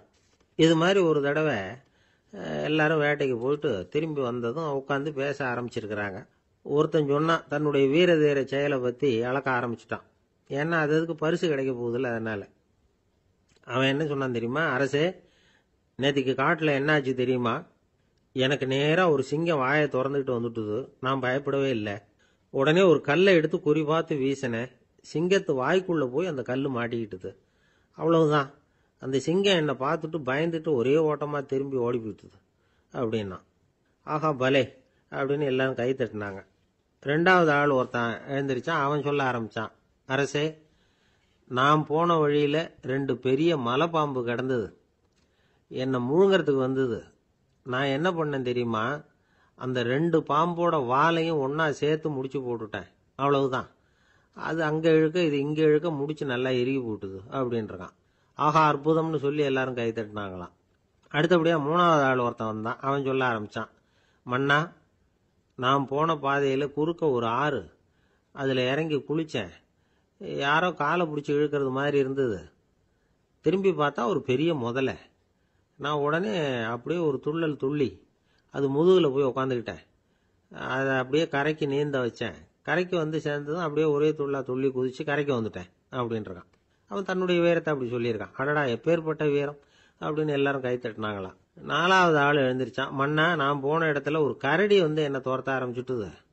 நான் ஒரு மலை உச்சிக்கு வந்துட்டேன். அதுக்கப்புறம் ஒரு அடி எடுத்து வச்சாலும் அதில் பாதாளத்தில் விழ வேண்டியது தான்.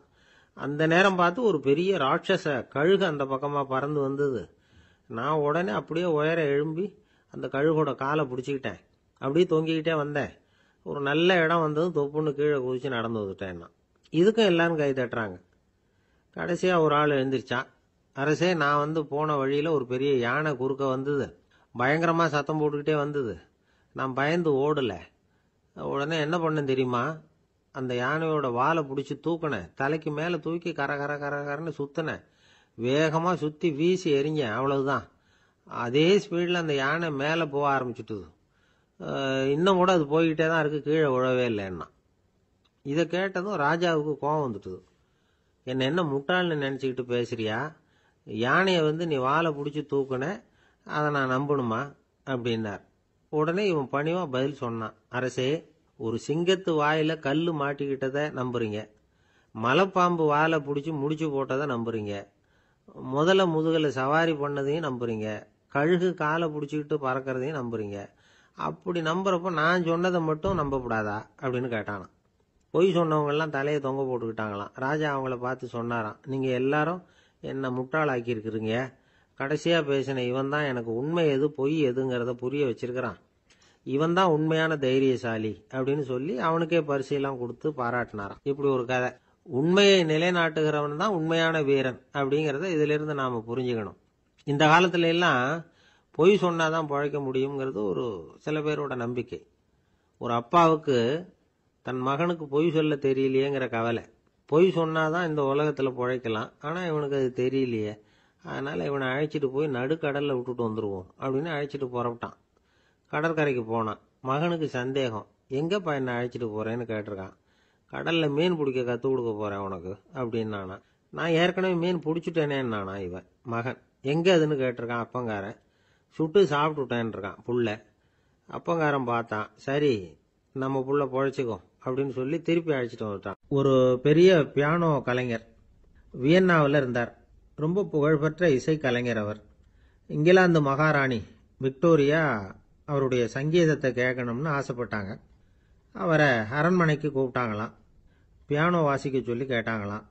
இவரும் ரொம்ப பிரமாதமாக வாய்ச்சி காட்டியிருக்கார். உடனே பாராட்டி பரிசுகள்லாம் கொடுத்து அனுப்புனாங்களாம். அந்த இசையை கேட்கறதுல அரசிக்கு ரொம்பவும் ஆர்வம் உண்டு. அதனால அதுக்கப்புறமும் அந்த கலைஞர் அடிக்கடி அரண்மனைக்கு வர வேண்டிய அவசியம் ஏற்பட்டது.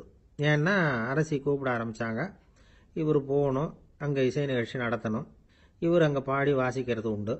ஒரு தடவை மகாராணி அவரை பார்த்து, உங்கள் நாட்டு தேசிய கீதம் பாடுங்களேன் அப்படின்னு கேட்டாங்களாம். உடனே அவர் தன்னுடைய நாடான ஆஸ்திரியாவின் தேசிய கீதத்தை பாடியிருக்கிறார். அவர் பாட ஆரம்பித்த உடனே மகாராணி எழுந்திருச்சு நின்னாங்களாம். அதுக்கு மரியாதை செலுத்துகிற நோக்கத்தோட பாட்டு முடிகிற வரைக்கும் அப்படியே நின்றுகிட்டு இருந்தாங்களாம். இதுதான் அந்த அரசியினுடைய பெருந்தன்மை. அதாவது நாட்டுப்பற்றுங்கிறது அந்த அளவுக்கு அப்படி இருக்கணும். இப்படி ஒரு அரசியே நம்ம நாட்டு தேசிய கீதத்துக்கு எழுந்திருச்சு நின்று மரியாதை செலுத்துறாங்க அப்படிங்கறத புரிஞ்சுக்கும் பொழுது அந்த முதிய கலைஞரின் மகிழ்ச்சிக்கு அளவே இல்லையாம். அதுக்கப்புறம் அந்த பியானோ கலைஞர் ஒரு நாள் தன்னுடைய நண்பர் ஒருத்தர்கிட்ட பேசிக்கிட்டு இருந்தாராம். அப்போ சொன்னாராம், மகாராணியார் எனக்கு எவ்வளவோ பரிசுகள்லாம் கொடுத்துருக்குறாங்க. ஒரு தடவை எனக்கு வைரக்கல் பதித்த அணி ஒன்றை கூட பரிசா கொடுத்தாங்க. ஆனால் அதை விட உயர்ந்த விலை மதிக்க முடியாத அணி என்ன தெரியுமா? நான் என்னுடைய நாட்டு தேசிய கீதத்தை நான் பாடுறப்போ அவங்க எழுந்திருச்சு நின்று மரியாதை செலுத்தினாங்களே, அதுதான் எனக்கு கிடைச்ச மிகப்பெரிய பரிசு அப்படின்னாராம். எனக்கு தெரிஞ்ச சங்கீத வித்வான் ஒருத்தர் இருக்கார். சமீபத்தில் ஒரு நாள் அவரை பார்த்தேன். எப்படி போயிட்டுருக்கு உங்கள் தொழில் அப்படின்னு கேட்டேன். ரொம்பவும் வித்தியாசமாக போயிட்டுருக்குங்க அப்படின்னார். என்ன சொல்கிறீங்க அப்படின்னேன். முன்னாடியெல்லாம் நான் பாடினா எதிரில் இருக்கிறவங்க தான் எழுந்திரிச்சு போயிட்டு இருந்தாங்க. இப்போ எப்படின்னா நான் பாட ஆரம்பிச்சுட்டா உடனே பக்கவாத்தியக்காரனே எழுந்திரிச்சு போயிடுறான் அப்படின்னார் ரொம்ப வேதனையோட. அளவுக்கு மிஞ்சினால் அமிர்தமும் நஞ்சு அப்படின்னு சொல்லுவாங்க. அது உண்மைதான். ஒருத்தருக்கு அளவுக்கு மீறிய புகழ் வந்துட்டுதுன்னு வச்சுங்க, அது கூட ஆபத்தா போயிடுறது உண்டு. பழங்காலத்துல எல்லாம் கிரேக்க தேசத்துல ஒரு பழக்கம் உண்டாம். அதாவது யாராவது ஒருத்தரை நாடு கடத்தணும்னா அதுக்கு ஒரு வழி உண்டு.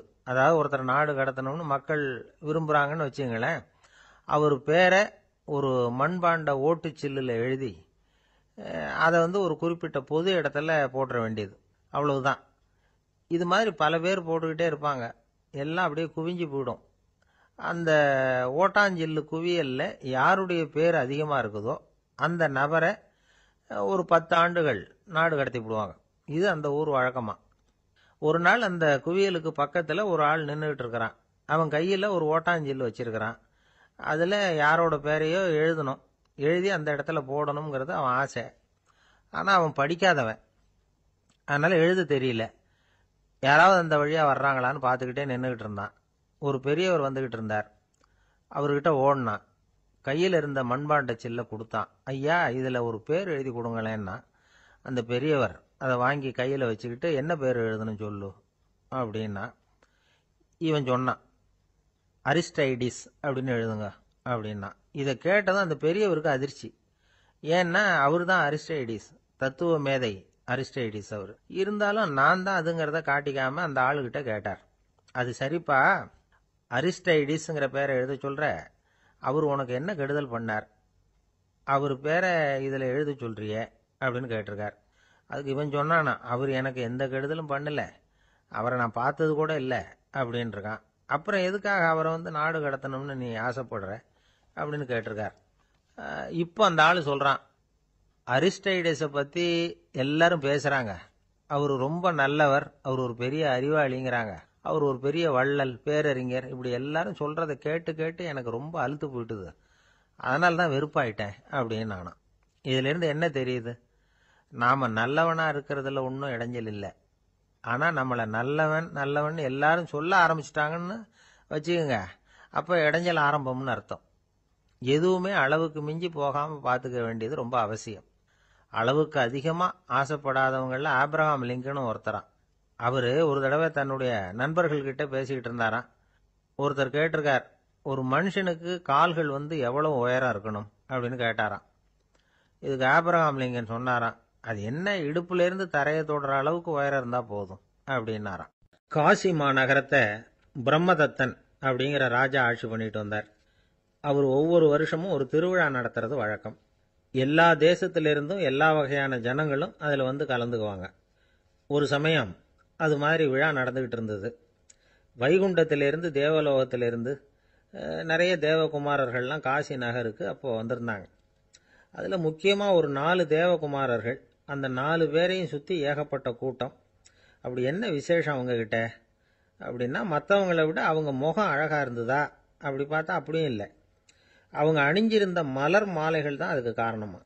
அந்த மலர்கள்லேருந்து அப்படி ஒரு அபூர்வமான நறுமணம், இதுக்கு முன்னாடி இப்படி ஒரு நறுமணத்தை அந்த ஊர் ஜனங்க அனுபவிச்சதே இல்லை. அதுதான் அந்த 4 பேரையும் சுற்றி கூட்டம். எல்லாரும் கேள்வி கேட்க ஆரம்பித்தாங்க. உடனே அந்த 4 தேவகுமாரர்களும் எல்லாருக்கும் தெரியும்படியாக வானத்தில் எழும்பி கொஞ்சம் உயரமாக நின்றுக்கிட்டாங்க. கீழே நின்றுக்கிட்டு இருந்த அரசன்லேருந்து ஆண்டி வரைக்கும் ஒருத்தர் பாக்கி இல்லாமல் ஒரே குரலில் எல்லாரும் அவங்கள பார்த்து, எங்களுக்கும் இது மாதிரி மாலையை போட்டுக்கணும்னு ஆசையாக இருக்குது, அதுக்கு நீங்கள் தான் அருள் பண்ணணும் அப்படின்னு கேட்டுக்கிட்டாங்க. மாலை போட்டுக்கிறதுனா எல்லாருக்கும் ஆசையாக தானே இருக்கும். அந்த 4 தேவகுமாரர்களில் ஒருத்தர் புத்தர் பிரான்.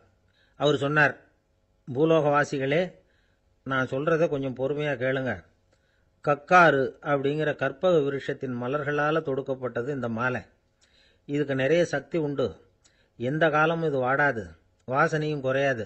ஆனால் இதை அணிந்து கொள்றதுக்கு சில தகுதிகள் தேவை அப்படின்னார். என்ன தகுதி அது சொல்லுங்களேன் அப்படின்னு ஏக காலத்தில் எல்லாரும் சத்தம் போட்டாங்க. தீய இயல்புகள் உள்ளவங்க, இழிந்த சிந்தனை இழிந்த செயல் உள்ளவங்க இந்த மாலையை அணிய முடியாது அப்படின்னார்.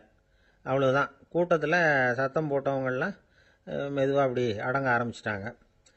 இன்னொரு தேவகுமாரன் சொன்னார், அடுத்தவங்க பொருளை அபகரிக்காதவன், அடுத்தவங்களுக்கு கெடுதல் பண்ணக்கூடிய பொய் பேசாதவன், பேராசையினால் கெட்ட வழியில் பொருள் ஈட்ட நினைக்காதவன் இந்த மாலையை போட்டுக்கலாம் அப்படின்னார். கூட்டத்திலிருந்து யாரும் முன்னுக்கு வரல. ஒரே ஒரு ராஜகுரு மட்டும் கொஞ்சம் முன்னாடி வந்தார். பெரியவர், படித்தவர் அவர். எனக்கு தகுதி இருக்குது அந்த மாலையை போட்டுக்கிறதுக்கு அப்படின்னார். வேற ஒன்றும் இல்லை, பொய் சொல்லியாவது அந்த மாலையை வாங்கிக்குவோமே அப்படின்னு முடிவு பண்ணிட்டார் அவர். அவ்வளோதான், மாலையை வாங்கிட்டார். அடுத்த தேவகுமாரன் பேசினார். யாருக்கு திடமான அறிவும் மனமும் இருக்குதோ, யாருக்கு நல்ல காரியங்களில் அசையாத ஈடுபாடு இருக்குதோ, நல்ல அரிய பொருள்களை தனியாக தான் மட்டும் அனுபவிக்க விரும்பாதவர் யாரோ அவர் முன்னாடி இந்த மாலையை வாங்கிக்கலாம் அப்படின்னார். அந்த தகுதியும் எனக்கு இருக்குன்னார் ராஜகுரு. மாலையை வாங்கி போட்டுக்கிட்டார். இன்னொரு ராஜகுமாரன் பேச ஆரம்பித்தார். அறநெறியில் செல்வம் சேர்க்கணும், ஆடம்பர பொருள்களுக்கு அடிமையாகக்கூடாது, வெற்றி அடைஞ்சாலும் கர்வம் வரக்கூடாது, அப்படிப்பட்டவங்க இந்த மாலையை போட்டுக்கலாம்னார். துணிஞ்சு பொய் சொல்லி அதையும் வாங்கி கழுத்தில் போட்டுக்கிட்டார் இந்த ராஜகுரு. இன்னொரு ராஜகுமாரன் சொன்னார், சான்றோர்களை நிந்திக்காதவங்க, புறம் பேசாதவங்க இந்த மாலையை போட்டுக்கலாம்னார். அதையும் வாங்கி போட்டுக்கிட்டார். திருவிழா முடிஞ்சுது, எல்லாரும் திரும்பி போயிட்டாங்க. மறுநாள் ராஜகுரு 4 மாலைகளையும் போட்டுக்கிட்டு ராஜசபைக்கு வரார். வந்தவர் ரொம்ப அவஸ்தையோடு வர்றார். மாலையெல்லாம் வாடி போயிட்டுது, வாசனை எதுவும் கிடையாது. அது மட்டும் இல்லை, அவருக்கு கடுமையான தலைவலி வேற வந்துட்டுது. துடிச்சு போயிட்டார். மாலையை கழட்டவும் முடியல. ஜனங்கள்லாம் அவரை பார்த்து சிரிக்க ஆரம்பிச்சிட்டாங்க. என்னத்துக்கு ஆசைப்படணும், ஏன் இப்படி கஷ்டப்படணும் அப்படின்னு. ராஜா பார்த்தார். மறுபடியும் விழாவுக்கு ஏற்பாடு பண்ணினார். தேவகுமாரர்கள்லாம் வந்தாங்க. ராஜகுரு வந்தார். மக்கள் முன்னிலையில் அவங்க காலில் விழுந்தார், மன்னிப்பு கேட்டுக்கிட்டார். இந்த மாலையை போட்டுக்கிற தகுதி எனக்கு இல்லை.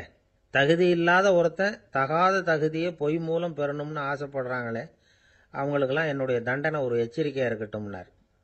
அதுக்கப்புறம் தேவகுமாரர்கள் அவர் கழுத்தில் இருக்கிற மாலையை கழட்டினாங்களாம். அந்த மாலைகளும் பழையபடி மனம் கொடுக்க ஆரம்பிச்சுட்டு தான். இதுலேருந்து நாம் தெரிஞ்சுக்க வேண்டியது என்னென்னா, நமக்கு தகுதி இல்லாத ஒரு கௌரவம் நம்மக்கிட்ட தானாக வந்தால் கூட அதை தவிர்த்து விடுறது தான் நல்லது. அதுதான் புத்திசாலித்தனம். ஒருத்தர் வந்தார். சார், எங்கள் இலக்கிய மன்ற விழாவுக்கு நீங்கள் தலைமை தாங்கணும்னார்.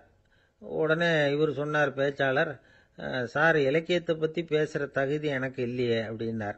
உடனே அவர் கூப்பிட வந்தவர் சொன்னார், அந்த தகுதி உங்களுக்கு இல்லைங்கிறது எங்களுக்கும் தெரியும் சார், அதனால தான் உங்களை தலைமை தாங்க கூப்பிடுறேன் அப்படின்னார்.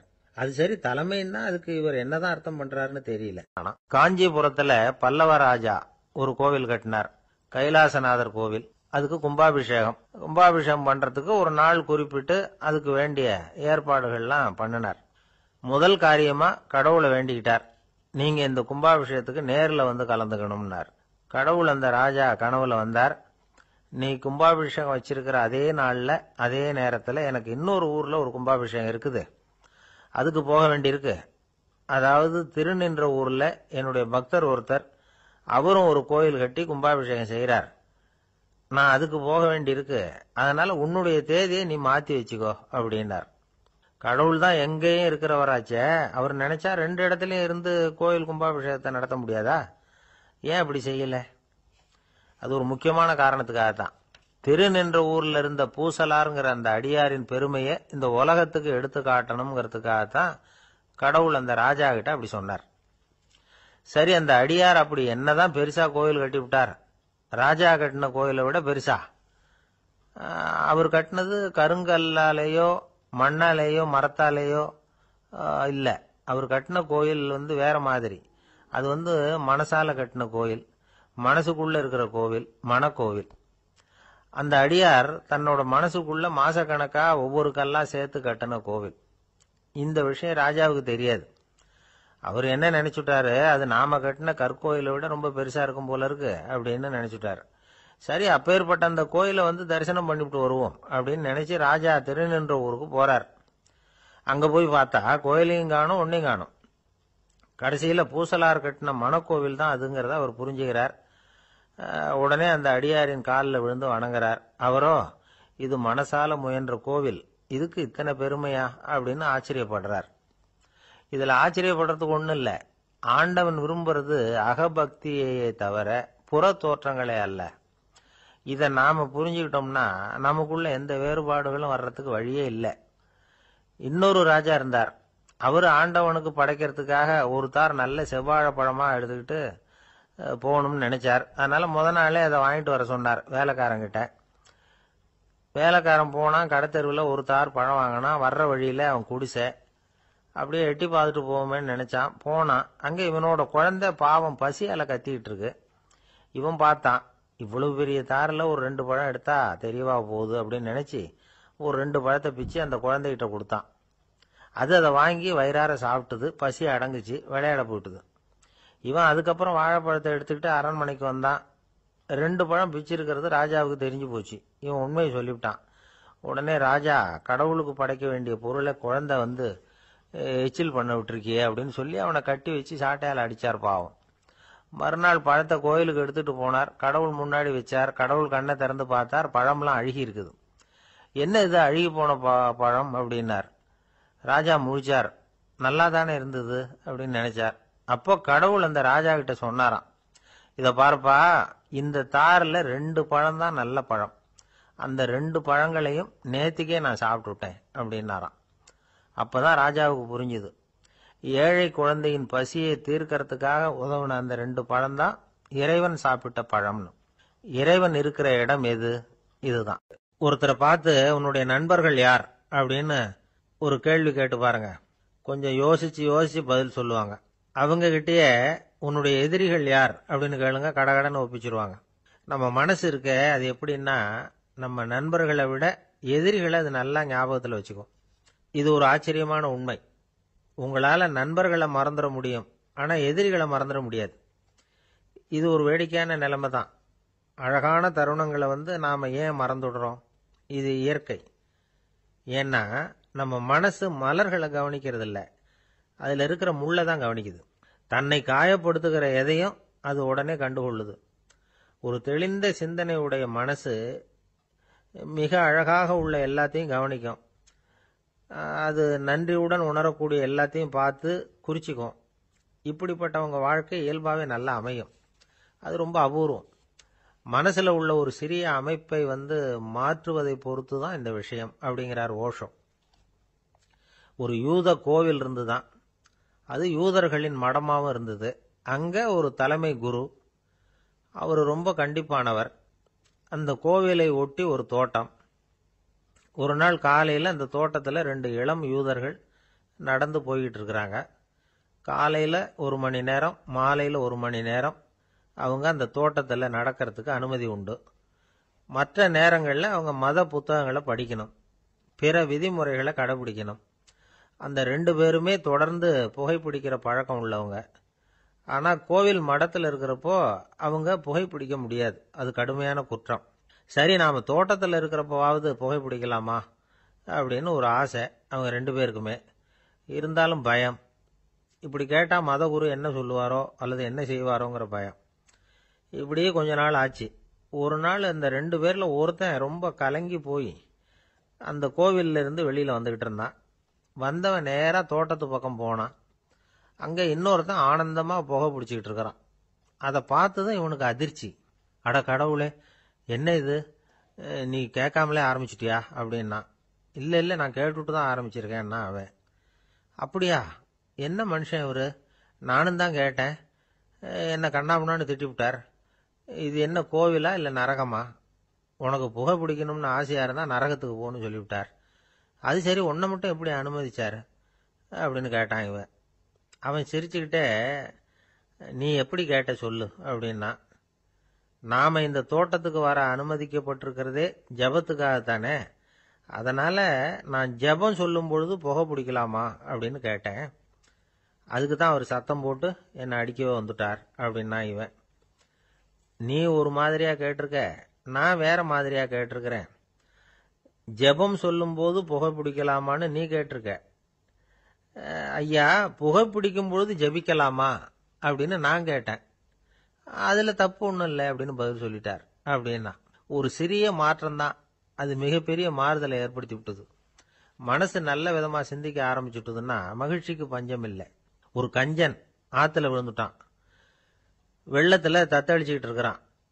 கரையில் நின்ன ஒருத்தர், உன் கையை கொண்டா இப்படி பிடிச்சி இழுத்து கரையில் சேர்த்து விடுறேன்னார். எதையும் கொடுத்து பழக்கம் இல்லாத அவன் கையையும் கொடுக்க மாட்டேன்னுட்டான். இவர் பார்த்தார்.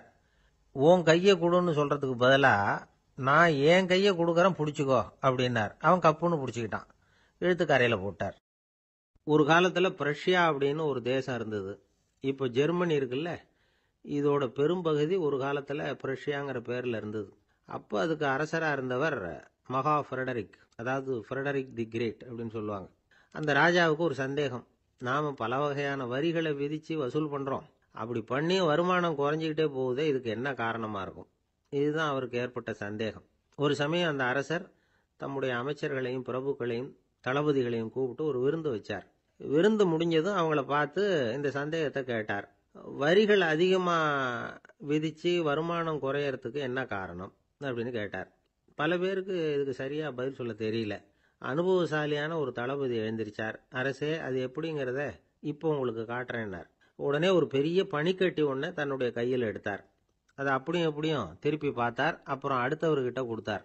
அவர் அதை அப்படியும் எப்படியும் திருப்பி பார்த்துட்டு அடுத்தபடியாக இருந்தவர்கிட்ட கொடுத்தார். இப்படியே இதை ஒவ்வொருத்தராக பார்த்துட்டு ஒவ்வொரு கையாக மாறி கடைசியில் மன்னர் கைக்கு போய் சேர்ந்தது. மன்னர் கைக்கு அந்த பனிக்கட்டி போய் சேர்ந்தப்போ அது கொஞ்சம் கொஞ்சமா உருகி ஒரு பட்டாணி கடலை சைஸுக்கு ஆயிட்டுது. மன்னர் யோசனை பண்ணார், வரி அதிகமா போட்டாலும் வந்து சேர்றது குறைவா இருக்கிறதுக்கு என்ன காரணம் அப்படிங்கிறது அவருக்கு புரிஞ்சு போச்சு. காலம்தான் மாறிட்டு இருக்கே தவிர இந்த கையூட்டு வாங்குற பழக்கம் மாறினதாக தெரியல. இன்னொரு ராஜா இருந்தார். அவர் தன்னுடைய ராஜாங்கத்துல லஞ்ச ஊழலே சுத்தமா இருக்கக்கூடாது அப்படின்னு நினைச்சார். அவர்கிட்ட பல்வேறு துறைகளுக்கும் பொறுப்பா இருந்த பல பேரும் ரொம்ப சுத்தமாகவும் நேர்மையாகவும் இருந்தாங்க. ஒரே ஒருத்தர் மட்டும் எல்லார்கிட்டையும் லஞ்சம் வாங்கிட்டே இருந்தார். அவரை வேற வேற துறைகளுக்கு மாத்தி பார்த்தாரு. அந்த ராஜா என்னென்னமோ பண்ணி பார்க்கறாரு. எந்த வேலையை கொடுத்தாலும் அதுலேயும் லஞ்சம் வாங்கறதுக்கு ஒரு வழியை உண்டு பண்ணிக்குவார் அந்த ஆள்.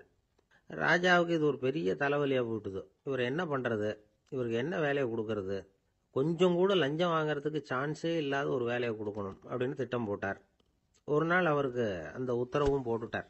அதாவது அவருக்கு என்ன வேலைன்னா, கடற்கரையில தான் அவருக்கு ஆபீஸ். அங்கேயே இருந்துக்க வேண்டியது. தினமும் எத்தனை கடல் அலை கரையில வந்து மோதுது அப்படிங்கிறத கணக்கெடுத்து ராஜாவுக்கு தெரிவிக்க வேண்டியது.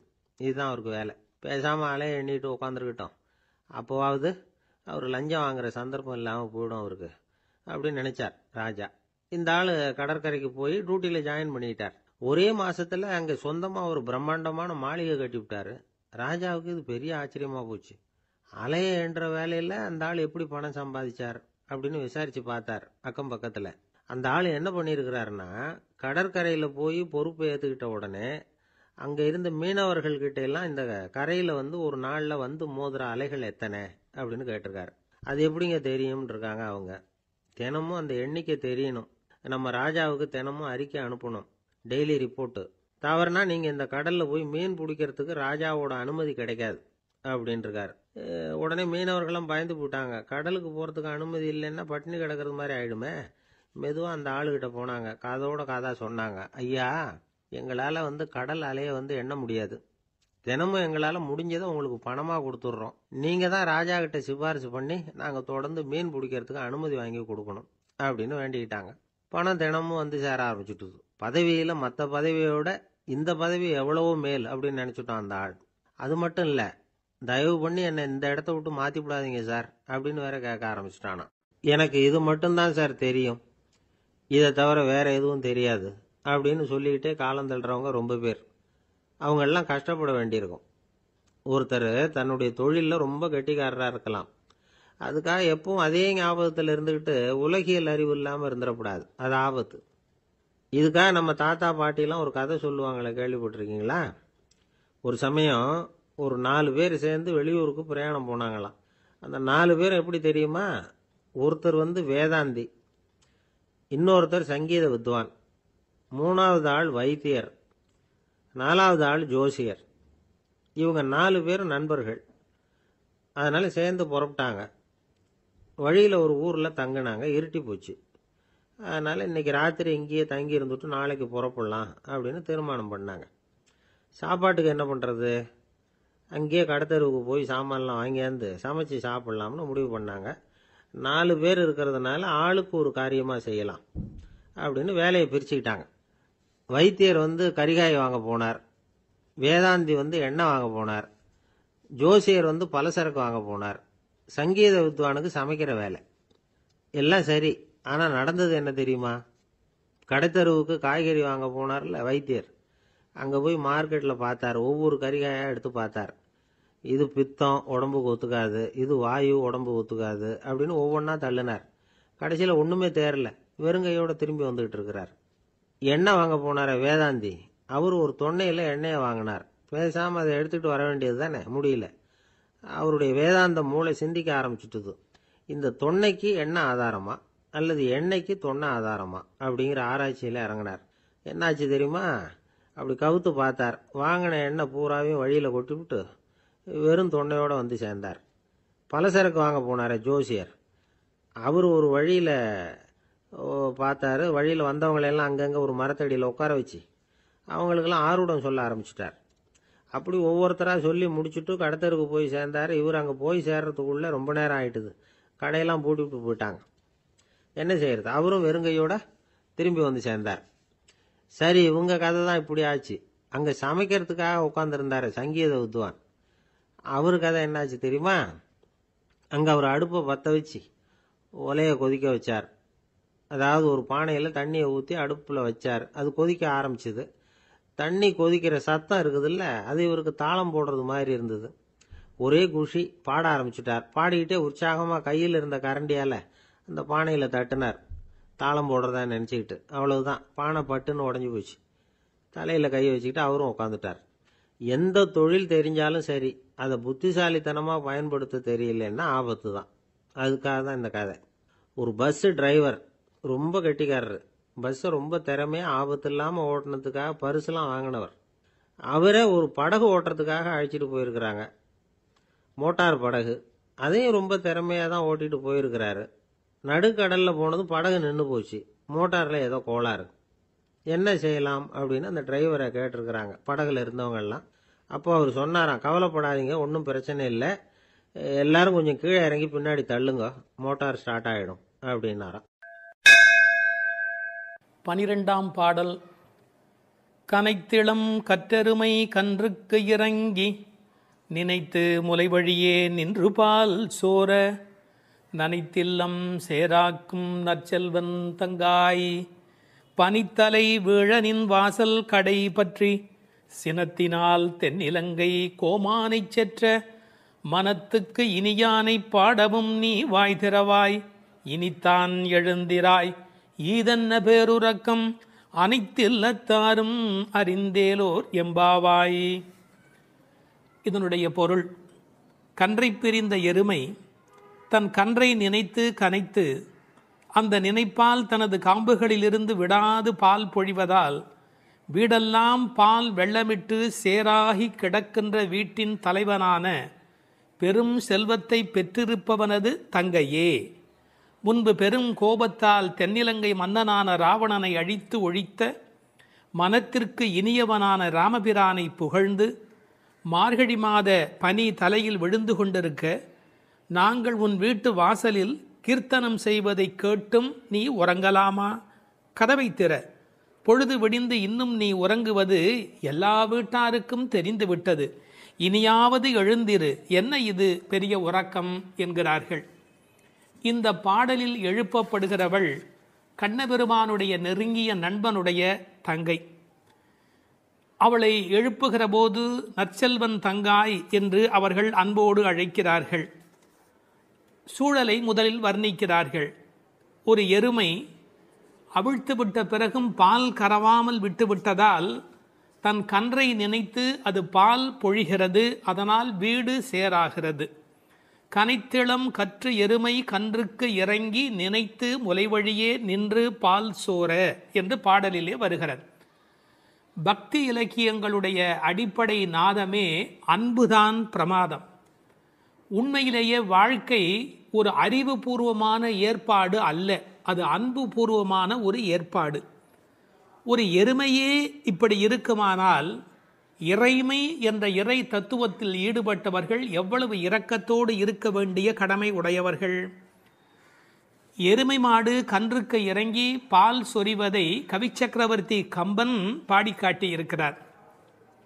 எருமைகள் பால் பொழிய அன்னக்குஞ்சுகள் அந்த பாலை அருந்தி மகிழ்ந்தன என்று ஒரு கற்பனையிலே பாடுகிறார். சேல் உண்ட ஒன்கணாரின் திரிகின்ற செங்கால் அன்னம் மால் உண்ட நளினப்பள்ளி வளர்த்திய மழலை பிள்ளை கால் உண்ட சேற்று மேது கன்று உள்ளி கனைப்பச் சோர்ந்த பால் உண்டு துயில பச்சை தேரை தாலாட்டும் பண்ணை என்று எழுதுகிறார். நாட்டு வளத்தை எழுதுகிற போது தாமரைப்பூவில் உறங்கிக் கொண்டிருக்கிற அன்னக்குஞ்சுகளுக்கு எருமை மாடு தன்னுடைய கன்றை நினைத்து சொரிந்த பால் அவைகளுக்கு கிடைத்தன என்று கோசல நாட்டு வளத்தை பாடுகிற போது குறிப்பிடுகிறார். உண்மையிலேயே இந்த எருமைகள் இப்படி பால் கறக்கும் என்கிற தன்மையினை வேறு ஒரு வகையில் சங்க இலக்கியத்தில் ஒரு புலவர் பாடிக்காட்டி இருக்கிறார். வெள்ளி வீதியார் என்ற ஒரு புலவர். அவர் வேறு ஒரு கோணத்தில் சொல்லுகிறார். காமத்தை பற்றி பாடுகிற போது தலைவன் வந்து எங்களை அனுபவிக்கவில்லை, எங்கள் இளமையோ வீணாகிறது, எங்களுக்கும் பயனில்லை அவனுக்கும் பயனில்லை, உடம்பில் பசலை நோய் வந்து துன்பப்படுகிறேன் என்று எழுதுகிறார். கன்றும் உண்ணாது கலத்தினும் படாது நல் ஆண் தீம்பால் நிலத்து உக்காங்கு. அவர் பசு என்று எழுதுகிறார். இது சங்க இலக்கிய பாடல். ஆண்டாள் சங்க இலக்கியங்களை படித்தவள் என்பதற்கு இது ஒரு அடையாளம். கன்றும் உண்ணாது கலத்தினும் படாது நல்லான் தீம்பால் நிலத்து உக்காங்கு எனக்கும் ஆகாது என்னைக்கும் உதவாது பசலை உணியர் வேண்டும் என்று குறுந்தொகையிலே வெள்ளி வீதியார் என்ற புலவை எழுதி காட்டியிருக்கிறார். இன்னொரு கோணத்திலே பார்க்கிற போது வியாக்கியானம் பண்ணினவர்கள் எருமை மாடு கன்றை நினைத்து படுகிற பாட்டை சொல்லிவிட்டு எருமைகள் கரவாவிட்டால் படும் பாடு இந்த பெண்கள் கோபியர் சொல்லுகிறார்களா என்ன, அனைவரும் எருமை படுகிற பாட்டை நாங்கள் அல்லவா உன்னாலே படுகிறோம் என்று கண்ணனுக்கு புரிய வைக்கிறார்களா. எனவே கனைத்திளம் கற்றெருமை கன்றுக்கு இறங்கி நினைத்து முளைவழியே நின்று பால் சோர. சென்ற பாடலிலே பால் கறப்பதை பற்றிய குறிப்பு வந்தது. கற்றுக்கறவை கணங்கள் பல கறந்து என்று வரும். இந்த பாடலிலே பால் கறவாமை பற்றிய குறிப்பு வந்தது. அப்படியானால் எது உண்மை? இப்படி எடுத்துக்கொள்ள வேணும். பக்தி யோகத்தில் ஈடுபட்டிருக்கிற தன்மையினை இந்த பாடலும், கர்மயோகத்தில் ஈடுபட்டிருக்கிறவர்களை பற்றிய குறிப்பை அந்த பாடலிலும் ஆண்டாள் குறிப்பிடுகிறாள் என்று பொருள் கொள்ள வேண்டும். நற்செல்வன் தங்காய், சிறந்த செல்வமுடையவனுடைய தங்கையே. அவன் எப்படி நற்செல்வனாக இருக்கிறான்? கண்ணனுடைய மிக நெருங்கிய நண்பன் ஒருவன். அதை ஆழ்வார் பாடுகிற போது சொல்லுகிறார். பெரியாழ்வார் திருமொழியிலே சுரிகையும் தெரிவில்லும் செண்டுகோலும் மேலாடையும் தோழன்மார் கொண்டு ஓட ஒரு கையால் ஒருவன் தன் தோளை ஊன்றி. கண்ணன் எப்போதும் யாராவது ஒருத்தனுடைய தோளை அணைத்தபடி இருக்கிறானா. அப்படி ஒரு கையால் ஒருவன் தன் தோளை ஊன்றி. எனவே கண்ணனுடைய மிக நெருக்கமான நண்பன் அவனை விட்டு வராமையினாலே அவன் வீட்டு எருமை கறவாதபடி போயிற்று என்று பொருள் கொள்ள வேண்டும். தமிழிலே மாடு என்பதே செல்வத்தை குறிப்பது. எனவே அந்த மாட்டின் பெருஞ்செல்வம் உடையதால் நற்செல்வன் தங்காய் என்று பொருள் செய்தார்கள். தத்துவார்த்தமாக பொருள் செய்தவர்கள் ஆண்டாளுக்கு சகோதரராக எம்பெருமானாரை சொல்லுகிற மரபு வழி சிந்தனையினை கொண்டு வருகிறார்கள். பெரியாழ்வார் பெற்றெடுத்த பெண் பிள்ளை வாழியே, பெரும் புதூர் மா முனிக்கு பின்னானாய் வாழியே என்று ராமானுஜருக்கு தங்கையாக ஆண்டாள் பேசப்படுகிறாளே. கோயில் அண்ணா வாரும் என்று ஆண்டாள் அழைத்தாளே, அந்த இங்கு நினைவூட்டி நற்செல்வன் தங்காய் என்று ஆண்டாளையே குறிப்பிடுகிறார்கள். அது மட்டுமல்ல, கைங்கரிய லக்ஷ்மி அதுதானே செல்வம், இந்த உலகத்தில் பகவானுக்கு செய்கிற சேவையே பெரிய செல்வம் என்று வேறு ஒரு கோணத்திலும் இதற்கு உரை எழுதுவார்கள். இந்த பெண்கள் இப்போது பேசுகிறார்கள். அம்மா, உன் வீட்டு வாசலிலே மார்கழி பனி தலையிலே விழுகிறது. நாங்கள் எதை பிடித்து கொண்டு நிற்கிறோம் தெரியுமா? உன் வீடு சேராகி கிடக்கிறது. எருமை பால் ஓட ஓட கீழே கால் வைக்க முடியவில்லை, சேராகி இருக்கிறது. பழைய காலத்தில் வீட்டு கதவுல நாதாங்கி என்று ஒன்று தொங்கும். அதைத்தான் நாதம் சத்தம் போடுவார்கள். தட்டினா வீட்டுக்குள்ளே கேட்பும் என்ற காலிங் பெல் இன்றைய மெத்தடில். அந்த நின் வாசல் கடையை பற்றி நாங்கள் நாதாங்கியை பற்றி கொண்டு நிற்கிறோம். அதுக்கு உரை எழுதும் போது சொன்னார்கள், மேலே பனி வெள்ளம் மனத்தே பால் வெள்ளம், தரையிலோ மேலே பனி வெள்ளம் மனத்தே மால் வெள்ளம். மால்னா திருமால். மனத்தே மால் வெள்ளம் தரையிலே பால் வெள்ளமாய் தெப்பம் வற்றுவாரை போலே உன் வீட்டு நாதாங்கியை பிடித்து தொங்கிக் கொண்டிருக்கிறது கான். அப்படியெல்லாம் அந்த நாதாங்கியை பிடித்து கொண்டு இவைகள் தொங்கிக் கொண்டு நிற்கிறார்கள். சினத்தினால் தென்னிலங்கை கோமானை செற்ற மனத்துக்கு இனியானி பாடமும் நீ வாய் திறவாய். அளவு கடந்த அநியாயம் செய்து விட்டான் ராவணன். என்ன, சீத்தையை ராமனால் பிரிய முடியாது. பிராட்டியையும் பெருமாளையும் பிரிக்கக்கூடாது. அந்த பாவத்தை செய்தமையினால் கோபப்பட்டு சினத்தினால் தென்னிலங்கை கோமான் ராவணனை செற்ற அழித்த மனத்துக்கு இனியானை பாடவும் நீ வாய் திறவாய். ராமன் மனத்துக்கு இனியவன் என யாருக்கும் எந்த நோவும் வரக்கூடாது என்று எண்ணுவது ராமனுடைய பண்பாடு. எப்படி என்று குகனை போன்ற அன்பர்கள் வருகிறார்கள். இவன் தாழ்ந்தவன் என்று நினைக்கல, ஏழை ஏதலன் கீழ்மகன் என்னாது அவனோடு அன்பு பாராட்டுகிறார். கிளிக்கு யாருடைய பெயர் வைப்பது என்று கேட்கிறாள். கைகேயி அம்மாவுடைய பெயரை வை என்று சொல்லுகிறார்.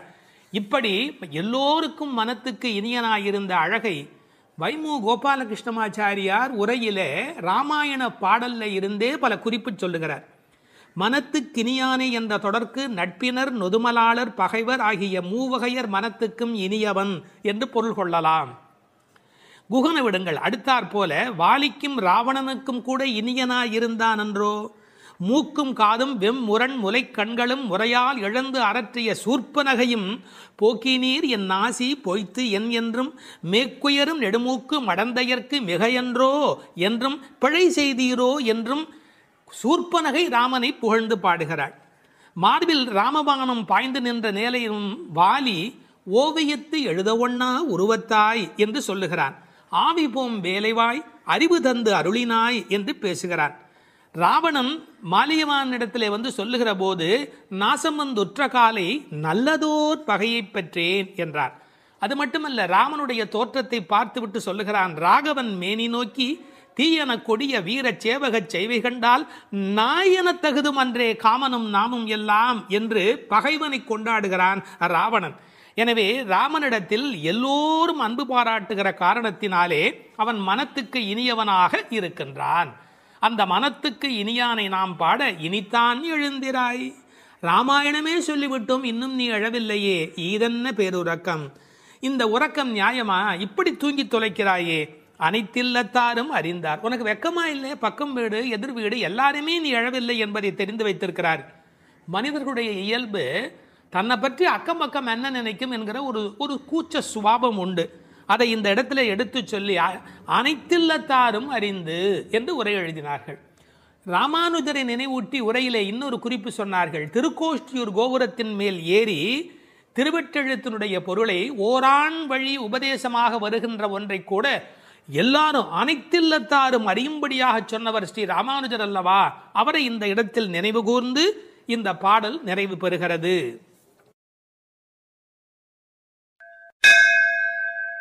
திருப்பாவை 11ஆம் பாட்டு. கற்றுக்கரவை கணங்கள் பல கறந்து செற்றார் திரளழியச் சென்று செரு செய்யும் குற்றமொன்று இல்லாத கோவலர்தம் பொற்கொடியே புற்றரவு அல்குல் புனமையிலே போதராயே. சுற்றத்து தோழிமார் எல்லாரும் வந்து நின் முற்றம் புகுந்து முகில் வண்ணன் பேர் பாட சிற்றாதே பேசாதே செல்வ பெண்டாட்டினி எற்றுக்கு உறங்கும் பொருளேலோர் எம்பாவாயே. கண்ணனை எண்ணி நோற்காமல் அவன்தான் நம்மை எண்ணி நோற்று இங்கு வரட்டுமே என்று எண்ணி எல்லாவற்றிலும் சிறந்தவளான ஒரு பெண், பக்தி பெண் இந்த பாசுரத்தில் எழுப்பப்படுகிறாள். எல்லாமே கன்றுகள் போல இளமையான பசுக்கூட்டங்கள், பலவற்றை கறப்பதில் ஈடுபட்டு உள்ளவர்கள் இந்த கோபாலர்கள். பகைவர்கள் வந்துவிட்டால் அவர்கள் இருக்கும் இடத்திற்கு சென்று அவர்களது திறமை அழியும்படி போர் புரிய வல்ல குற்றமற்ற போர் வீரர்களை பெற்ற ஆயர் குலத்திலிருந்து வந்த பொன்கொடி போன்றவள் இந்த பெண். புற்றிலே உள்ள நாகத்தின் படம் போன்ற மறைவிடத்தையும் காட்டில் உலவும் மயில் போன்ற சாயலையும் உடையவளே, எழுந்து வா. நமது ஆயர்குடி பெண்கள் எல்லோரும் உன் வீட்டு முற்றத்திலே கூடி மேக நிறமுடைய கண்ணனது திருப்பெயர்களை கூறி பாடி மகிழ்கிறோம். நீயோ அசைவதே இல்லை, வாய் திறந்து பேசுவதும் இல்லை. அப்படி என்ன பெரும் செல்வமடி உனக்கு? இந்த உறக்கத்தில் உனக்கு என்ன அவ்வளவு ஈடுபாடு? எழுந்து வா என வெளியில் உள்ள பெண்கள் உள்ளே உறங்கும் பெண்ணை எழுப்புவதாக அமைந்துள்ள பாடல். இவர்கள் யாரை எழுப்புகிறார்கள்? 3 அடையாளங்கள். கோவலர்தம் பொற்கொடியே, புற்றரவு அல்குல் புனமையிலே, செல்வப் பெண்டாட்டி என்று உள்ளே இருக்கிற பெண் சிறப்பிக்கப்படுகிறார். கோபாலர் என்பது தமிழிலே கோவலர் என்று எழுதுவது வழக்கம். அந்த குலத்தின் தங்க கொடி ஸ்வர்ணலதா, ஸ்வர்ணலதா என்ற வடமொழி சொல்லுக்கு பொற்கொடி என்பது தமிழிலே மொழிபெயர்ப்பு. இவள் ரொம்ப செல்வாக்கு மிக்கவள், பேரழகி. இந்த கோவலர் என்பதை அழகான வித்தியாசமான பல பொருள் சொல்வது வழக்கம். கோ பலர், அதாவது வாக்கிலே வல்லவர் என்று கூட ஒரு பொருள் சொல்வார்கள். கோ அலர், தங்களை தலைவனாக நினைத்ததே அல்ல, கண்ணனுக்கு அடிமையாக மட்டுமே தன்னை நினைத்து கொண்டிருக்கிறவர்கள். இவள் அவர்கள் வீட்டு ஒரு கொடி, கொழுங்கொடி, கொழுகொம்பு தேடுகிற ஒரு கொடி.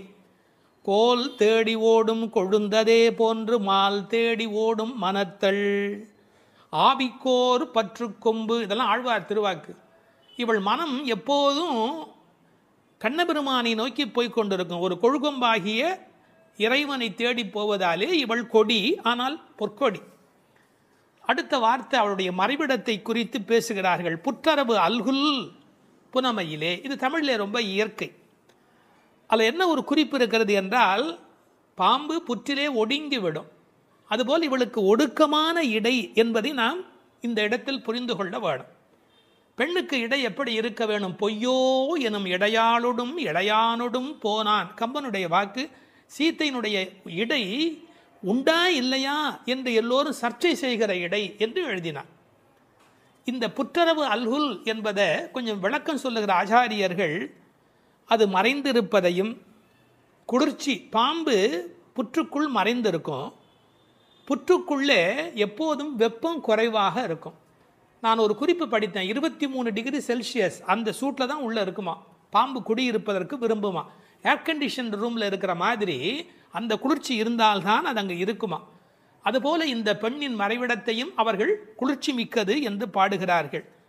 ஆனால் புற்றரவு அல்குல் என்பதை தத்துவார்த்தமாக எடுக்கிற போது ஞான பக்தி மிக்க என்று அதற்கு வேறு இறை பொருள் கொண்டு சொல்லுவது வழக்கம்.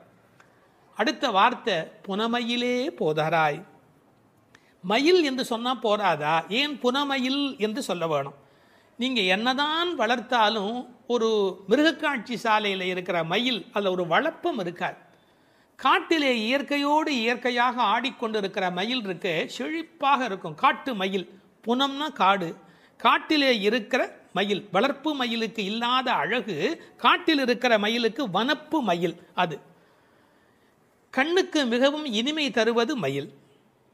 கருங்கண் தோகை மயில் பீலி அணிந்து. கண்ணபெருமான் மயிலை விரும்புகிறவன், அதான் தலைமையிலேயே சூடிக்கொண்டிருக்கிறான். எனவே இவளை விரும்புவதற்கான வாய்ப்பு அதிகம்.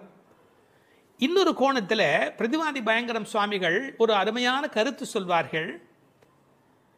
ஆச்சாரியனை குறித்து அவர்கள் எல்லா பாடலுமே ஆச்சாரியனோடு தொடர்பு படுத்தி பேசியிருக்கிற ஒரு பேச்சு, அற்புதமான பேச்சு அது. அந்த மயிலுக்கும் ஆச்சாரியனுக்கும் என்ன தொடர்பு என்று அனுபவிக்கிறார்கள். ஆனந்தம் வந்து விட்டால் மயில் தோகை விரிக்கும்.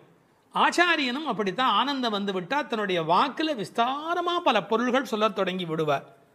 மயிலுக்கு விஷப்பூச்சிகள் அண்டாது, அதுபோல் ஆச்சாரியனிடத்திலே தீய சக்திகள் சேராது. மயில் பீலி கண்ணன் தலைமையிலே இருக்கும்.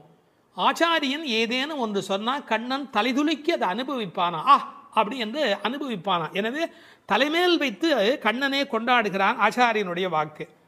பாம்பு பயந்து ஓடும். விஷத்தன்மை உடையவர்கள் ஆச்சாரியனை பார்த்தால் விலகி ஓடி விடுவார்கள் என்று என்ன அழகு பாருங்கள். முழுக்க இந்த புனமையிலே என்பதை ஆச்சாரியனோடு சம்பந்தப்படுத்தி பேசுவார்கள் ஸ்ரீ பிரதிவாதி பயங்கரம் அண்ணங்கராச்சாரிய சுவாமிகள். இந்த புனமையில் என்பதில் இன்னும் ஒரு அழகு, மயில் புனத்தை சிறப்பிக்கிறது. காட்டுக்கு அழகு அப்படின்னா மயில் தான் காட்டுக்கு அழகாக இருக்கிறது. அது மாதிரி எங்கள் கூட்டத்துக்கு நீ புனமயில், எங்கள் கூட்டம் காடு போல நீ வந்தால்தான் எங்களுக்கு அழகு என்பதை புனமயில் என்பது குறிப்பிட்டது. நீ வந்து கதவை தர, ஏன் மயில் நடப்பதை பார்க்க வேண்டும் அல்லவா, மயில் நடந்து வருகிற அழகை நாங்கள் அனுபவிக்க வேண்டும் அல்லவா, எனவே உன் மயில் நடை காண வேண்டும், வாராய். செல்வ பெண்டாட்டி என்று விழிக்கிறார்கள். அடுத்தது, இவள் தலைமகள், குலம் தரும் செல்வம் தந்திடும் என்கிற அத்தனை செல்வமும் உடையவள், கண்ணனுக்கு மிக மிக வேண்டியவள். கண்ணனுடைய அழகை பற்றி சொல்லுகிற போது உரையாசிரியர் எழுதுவார், அது ஆண்களை பெண்களாக்கும், பெண்மையுறச் செய்யும். அது மாதிரி இவள் அழகு எப்படி என்றால் பெண்களை ஆண்மையுறச் செய்யும் பேரழகு, செல்வ பெண்டாட்டி என்று சிறப்பித்தார்கள். இப்போ அந்த ஆயர்பாடியிலே அவர்கள் கறந்து பால் கறந்து அவர்கள் எப்படி வாழ்கிறார்கள் என்ற தன்மை பேசப்படுகிறது. கற்று கறவை கணங்கள் பல கறந்து, கன்று உடைய கறவை, ஏன்னா கன்றுக்குட்டி இருந்தால் தான் அது பால் ஈனும். சார் அந்த ஆச்சரியம் என்ன என்று கேட்டால், அங்கே கிழட்டு மாடே கிடையாது, எப்போதும் இளமையுடைய மாடு தான் அங்கே இருக்கும். எனவே அது கற்று கறவை கணங்கள் பல கறந்து, எக்கச்சக்கமான மாடுகள். இந்த ஆயர் சலிப்பதே இல்லை. பரதநாட்டியம் கற்றுக்கொள்கிற பெண்களை சொல்வார்கள், மண்டி போட்டு பாரு அப்படிம்பாங்க. அது மாதிரி பால் கறக்கிறவர்கள் குத்த வச்சு உட்காந்து பால் கறப்பார்கள். எக்கச்சக்கமான ஸ்டாமினா, உடல் பலம் இருந்தால் தான் தொடர்ந்து உட்காரவே முடியும். நீங்கள் சாதாரணமாக உட்காந்துடலாம், ஆனால் குத்த வச்சு உட்காரது இருக்கும் பாருங்க. பரதநாட்டியம் ஆடுகிறவர்களுக்கு முதல் பயிற்சி அதுதான். பால் கறக்கிற அந்த கோபாலர்களுக்கு இயல்பிலேயே வரிசையாக மாட்டை கறந்து உடல் பலம் எக்கச்சக்கமாக இருக்கும். பல கறந்து, இந்த கன்று என்பது கற்று என்று எழுதுகிறார்கள். ஏன்னா மெல்லினமாக தான் இருக்கணும் கன்று. அது எப்படி வல்லினம் ஆயிட்டுனா கண்ணுக்குட்டி மாதிரியா இருக்குது, அதுவே அவ்வளோ வலிமையாக துள்ளி குதிச்சுக்கிட்டு இருக்குது. அப்புறம் கன்றுன்னு எப்படி சொல்கிறது? அது கற்று. இதுக்கும் ஆழமான ஒரு உரை சொல்லுகிற வழக்கம் எப்படின்னா, கல்வி கற்று அப்படின்னா கல்வியின் மூலமாக. அதாவது இது கண்ணுக்குட்டி அப்படிங்கிற அர்த்தத்தை தாண்டி நிறைய கல்வி கற்ற சிஷ்ய கோடிகளோடு ஆச்சாரியன் வருகிற பேரழகு, இப்படி ஆச்சாரியனோடு சம்பந்தப்படுத்தி அந்த பாடலுக்கு விளக்கம் சொல்வது உண்டு. பசுவனுடைய சிறப்பை சொல்வதாக இருந்தால், அந்த கோதூளி, அதனுடைய கால் தூசிக்கு பெருமை அதிகம். அந்த பசுவினுடைய அந்த கொட்டில் இருக்கு இல்லையா, மாட்டு கொட்டில், அங்கே போய் உட்காந்தா மன அமைதி கிடைக்கும். வாழ்க்கையில் மனதில் ரொம்ப அதிக துன்பம் உடையவர்கள் பசுக்கள் குடியிருக்கிற கொட்டிலில் போய் பசுக்களை தொட்டு தடவி கொஞ்ச நேரம் அங்கே இருந்தால் அடைய முடியாத அமைதி அடைவார்கள், நோயிலே இருந்து நீங்குவார்கள். இப்போ கண்டுபிடிச்சிருக்கிறாங்க. இப்படி ஒருவரே பல மாடு கடந்து எடுக்கக்கூடிய உடல் பலம் உடையவர்கள். ஆனால் வெறும்னா பால் கறக்கிற ஆட்கள்னு நாம் நினைக்கக்கூடாது. எதிரிகள் யாராவது, எதிரினா இவங்களுக்கு கிடையாது, கண்ணனை எதிர்க்கிறதுக்கு யாராவது வந்தால் செற்றார் திரளழிய சென்று செரு செய்யும். வேடிக்கையாக சொல்லுவாங்க, டே என் ஏரியாவுக்கு வாடா பார்த்துக்கிறேன் அப்படின்னு. அது மாதிரி சிங்கத்தை குகையிலேயே சந்திப்பது போல எதிரிகளுடைய கோட்டைக்கு உள்ளேயே புகுந்து அவர்களை அடித்து நொறுக்குவார்கள். கிருஷ்ணனுடைய எதிரிகளை தங்கள் எதிரிகளாக நினைத்து கொள்வார்கள். செற்றார் திரளழிய சென்று செரு செய்யும். ராமனை பற்றி பாடும்போது சென்று அங்கு தென்னிலங்கை செற்றாய் திரள் போற்றினாலே, இந்த ஆயர்பாடியில் இருக்கிற கோபாலரும் சென்று சண்டையிடுகிறவர்கள். குற்றமொன்றில்லாத கோவலர். அவங்களுக்கு இடக்கை வழக்கை தெரியாது. படித்து வந்தானே சார் விஷமம் பண்ணுவான், கல்வி உள்ளவன் தானே அதிக வம்பு பண்ணுவான். இவங்களுக்கு எந்த குற்றமுமே கிடையாது. அப்படிப்பட்ட கோவலர்தம் பொற்கொடியே. சுற்றத்து தோழிமார் எல்லாரும் வந்து, அத்தனை பேரும் வந்துட்டோம். முடி உன் வீட்டு வாசலில் நிற்கிறோம். தேகபந்துக்கள் ஆத்ம பந்துக்கள் என்று எல்லாருமா நாங்கள் உன் வீட்டு வாசலில் வந்து நிற்கிறோம். நீ முற்றம் புகுந்து முகில்வண்ணன் பேர் பாட. உங்கள் வீட்டு கதவை திறந்து நாங்கள் தொட்டி முற்றத்துக்குள்ளேயே வந்து நிற்கிறோம். வீடு கட்டுகிறவர்கள் பழைய காலத்தில் படி, நடை, கூடம், முற்றம், பின்னால் இருக்கிற இடம் வெளி என்று கட்டுவார்கள். நாங்கள் படியை தாண்டி நடையை தாண்டி வீட்டு முற்றத்துக்குள்ளே வந்து பாடுகிறோம். இன்னும் உன் காதில் கேட்கலையா?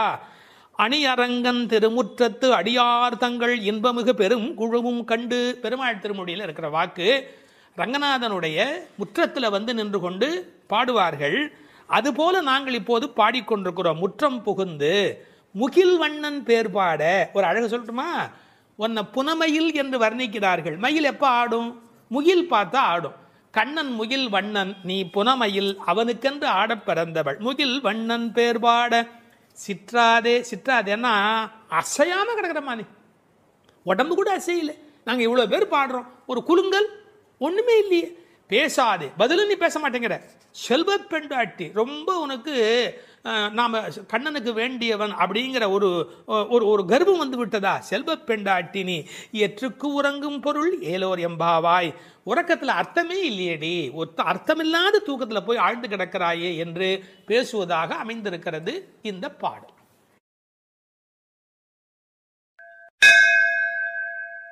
திருப்பாவை 10ஆம் பாடல்.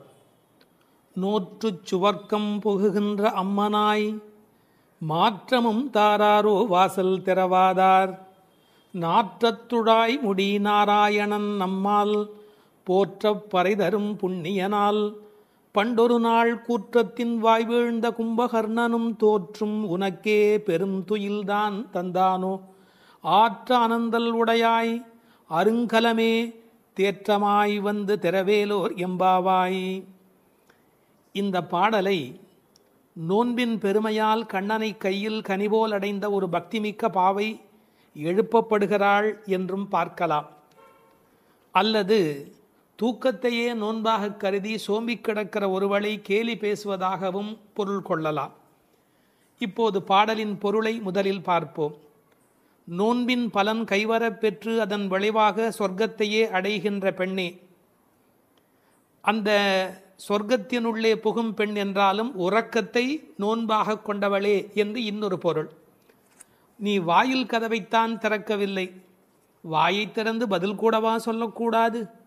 மனம் நிறைந்த திருத்துழாய் துளசி மாலையை திருமுடியில் அணிந்திருக்கிற நாராயணன், நமது போற்றுதலை ஏற்று பலனை வழங்குகின்ற புண்ணியன், முன்னொரு காலத்தில் யவனுக்கு இரையாகி போன கும்பகர்ணன் உன்னுடன் தூக்கப் போட்டிக்கு வந்து தோற்று பெரிய தூக்கத்தை தன் தோல்வியின் அடையாளமாக உனக்கு வழங்கிவிட்டானா என்ன? மிகுந்த சோர்வும் சோம்பலும் ஏன் உனக்கு? இந்த குழுவுக்கே ஒப்பற்ற அணிகலன் போல விளங்குகிறளா அல்லவா நீ?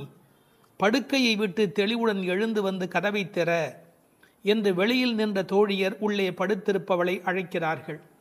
இதுவே பாடலின் திரண்ட பொருள். இங்கே கேலியும் கிண்டலும் கூட ஒரு வகையான விளையாட்டாக எடுத்துக்கொள்ள ஒரு பகுதி இடம் கொடுக்கிறது.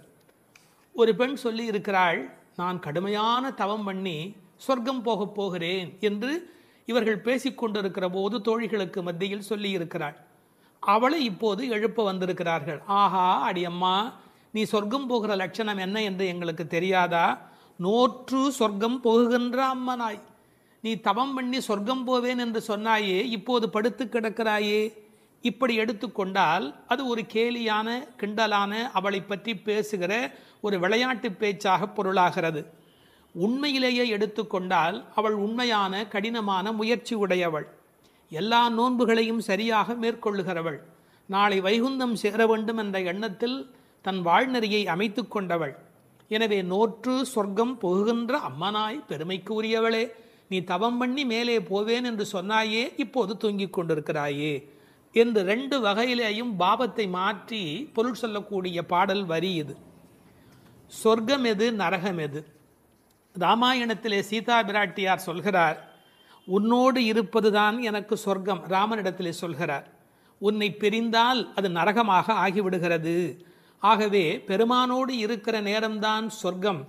இவள் ஒருவேளை தன் தவத்தின் பலனால் பெருமாளோடு இருக்கிறவளோ? இறைவனுடைய நினைப்பே சொர்க்கமாகிறது, மறப்பே நரகமாகிறது. இது இன்னொரு சிந்தனை. இவளுடைய இயல்பு பக்குவம் காரணமாக உயர்ந்து போய் சாது கோஷ்டியில் சேர்ந்துவிட்ட காரணத்தால் சாமானியரோடு நமக்கென்ன பேச்சு என்ற எண்ணத்தில் வாயாடாமல் இருக்கிறாளோ என்பதை அடுத்த வரி நமக்கு புலப்படுத்தும். தனக்கு உரிய நல்ல கோஷ்டியிலே இருப்பது, சிறந்தவர்களோடு அந்த வர்க்கத்தில் இருப்பதுதான் சொர்க்கமாக மாறுகிறது. நீ அப்படி தகுந்த சாது கோஷ்டியிலே போய் சேர்ந்து விட்டதால் எங்களோடெல்லாம் பேசக்கூடாது என்பதற்காக மாற்றமும் தாராரோ, நீ பதில் தராமல் இருக்கிறாயா என்று ஒரு கேள்வி எழுகிறது. அம்மாடி, உன்னால் வீட்டு வாசல் திறக்க முடியவில்லை, வீட்டு வாசலே திறக்க முடியவில்லையே, உனக்காக வைகுந்த வாசல் திறக்கப் போகிறதா என்று இன்னொரு கிண்டல் பொருளும் அதற்குள்ளே இருக்கிறது. மாற்றம் தாராரோ வாசல் திறவாதார். ஒருவேளை உண்ணாவிரதம் மாதிரி மௌன விரதம் இருக்கிறாயா? அட, வாயில் திறப்பது கடினம், வாயை திறப்பது கூடவா கடினம்? வாசல் செம்மினால் வாயும் செம்ம வேண்டுமோ என்று வியாக்கியானத்திலே இந்த இடத்தை குறிப்பிடுவார்கள்.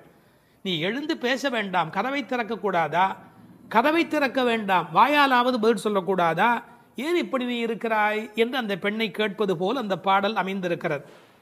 அடுத்து நாராயணனை சொல்லுகிறார்கள். நாற்றத் துழாய்முடி நாராயணன். உலகத்திலேயே மிகப்பெரிய சிறப்பு துளசிக்கு உண்டு. பிறக்கும் போதே அது நறுமணத்தோடு பிறப்பது. அதனால்தான் பின்னாலே பாடுகிறார்கள், இருந்தவண்ணாகிலும் கொண்டு வீசுமினி. துளசி கிடைக்கவில்லை என்றாலும் பரவாயில்லை, துளசி இருந்த மண்ணை எடுத்தாவது எங்கள் மீது வீசுங்கள் என்பார்கள். ஒரு பெருமாள் கோயிலுக்குள் போகிற போது நமக்கு கிடைக்கிற மிகப்பெரிய இன்பமே அந்த திருத்துழாய் நறுமணம்.